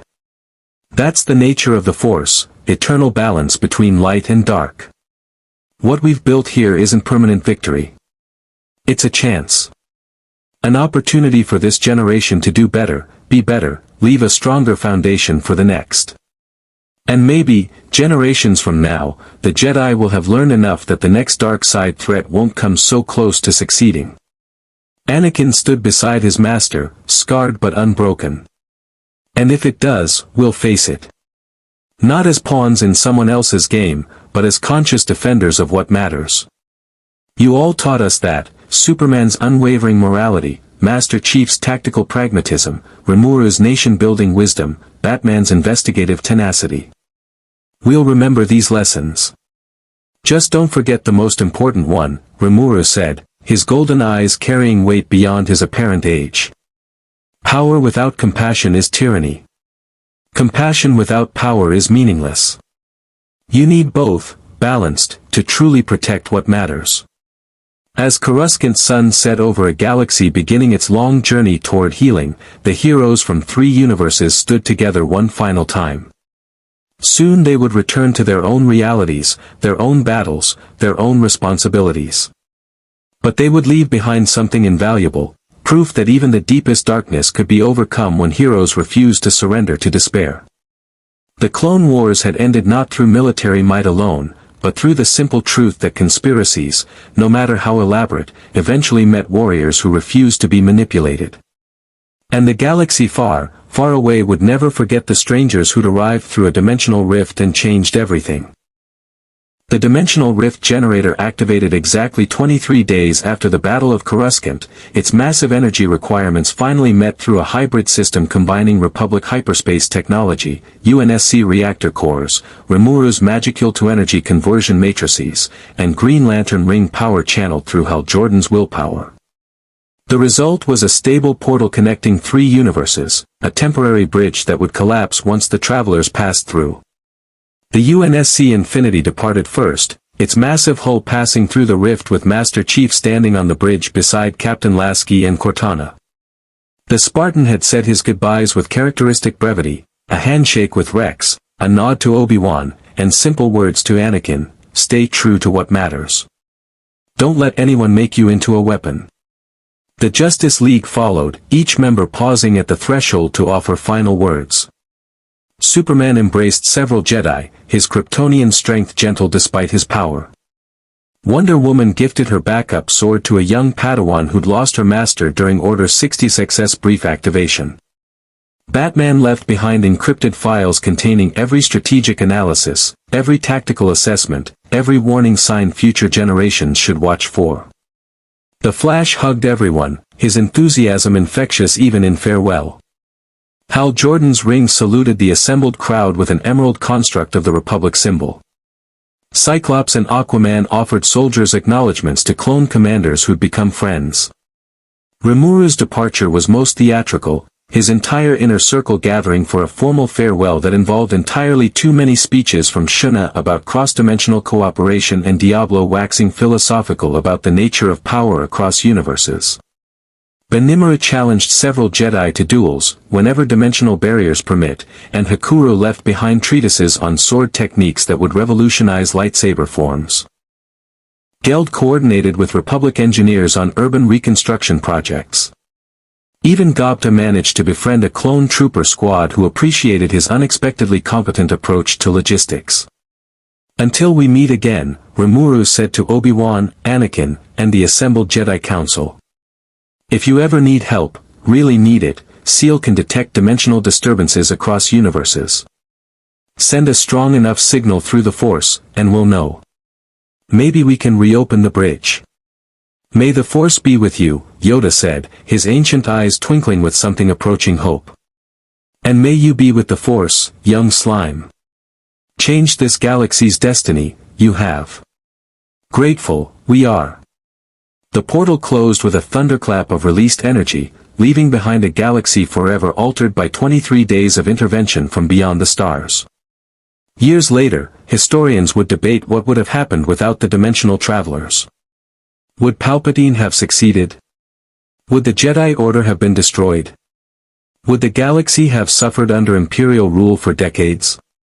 The answer, ultimately, was unknowable. What mattered was that when darkness had stood on the verge of total victory, when conspiracy had nearly consumed an entire civilization, heroes from other realities had stood against it. And they had won. The Clone Wars ended not with a bang, but with revelation. The Republic reformed not through revolution, but through recognition of its failures. The Jedi Order survived not through power, but through humility. And somewhere across dimensional barriers, 3 groups of heroes returned to their own universes carrying stories of a galaxy far, far away that had been saved by the simple refusal to accept tyranny, no matter how inevitable it seemed. The Force, in its infinite complexity, whispered its approval across the cosmos. Balance, after all, required more than just light and dark. Sometimes it required strangers willing to become saviors for people they'd never met, in a galaxy they'd never intended to visit, against an enemy they'd never known existed. And in doing so, they'd proven that heroism transcended universes, that courage knew no dimensional boundaries, and that hope, true hope, could never be permanently extinguished. The galaxy far, far away would remember. And the Force would ensure that story echoed across eternity. May the Force be with you. More stories await.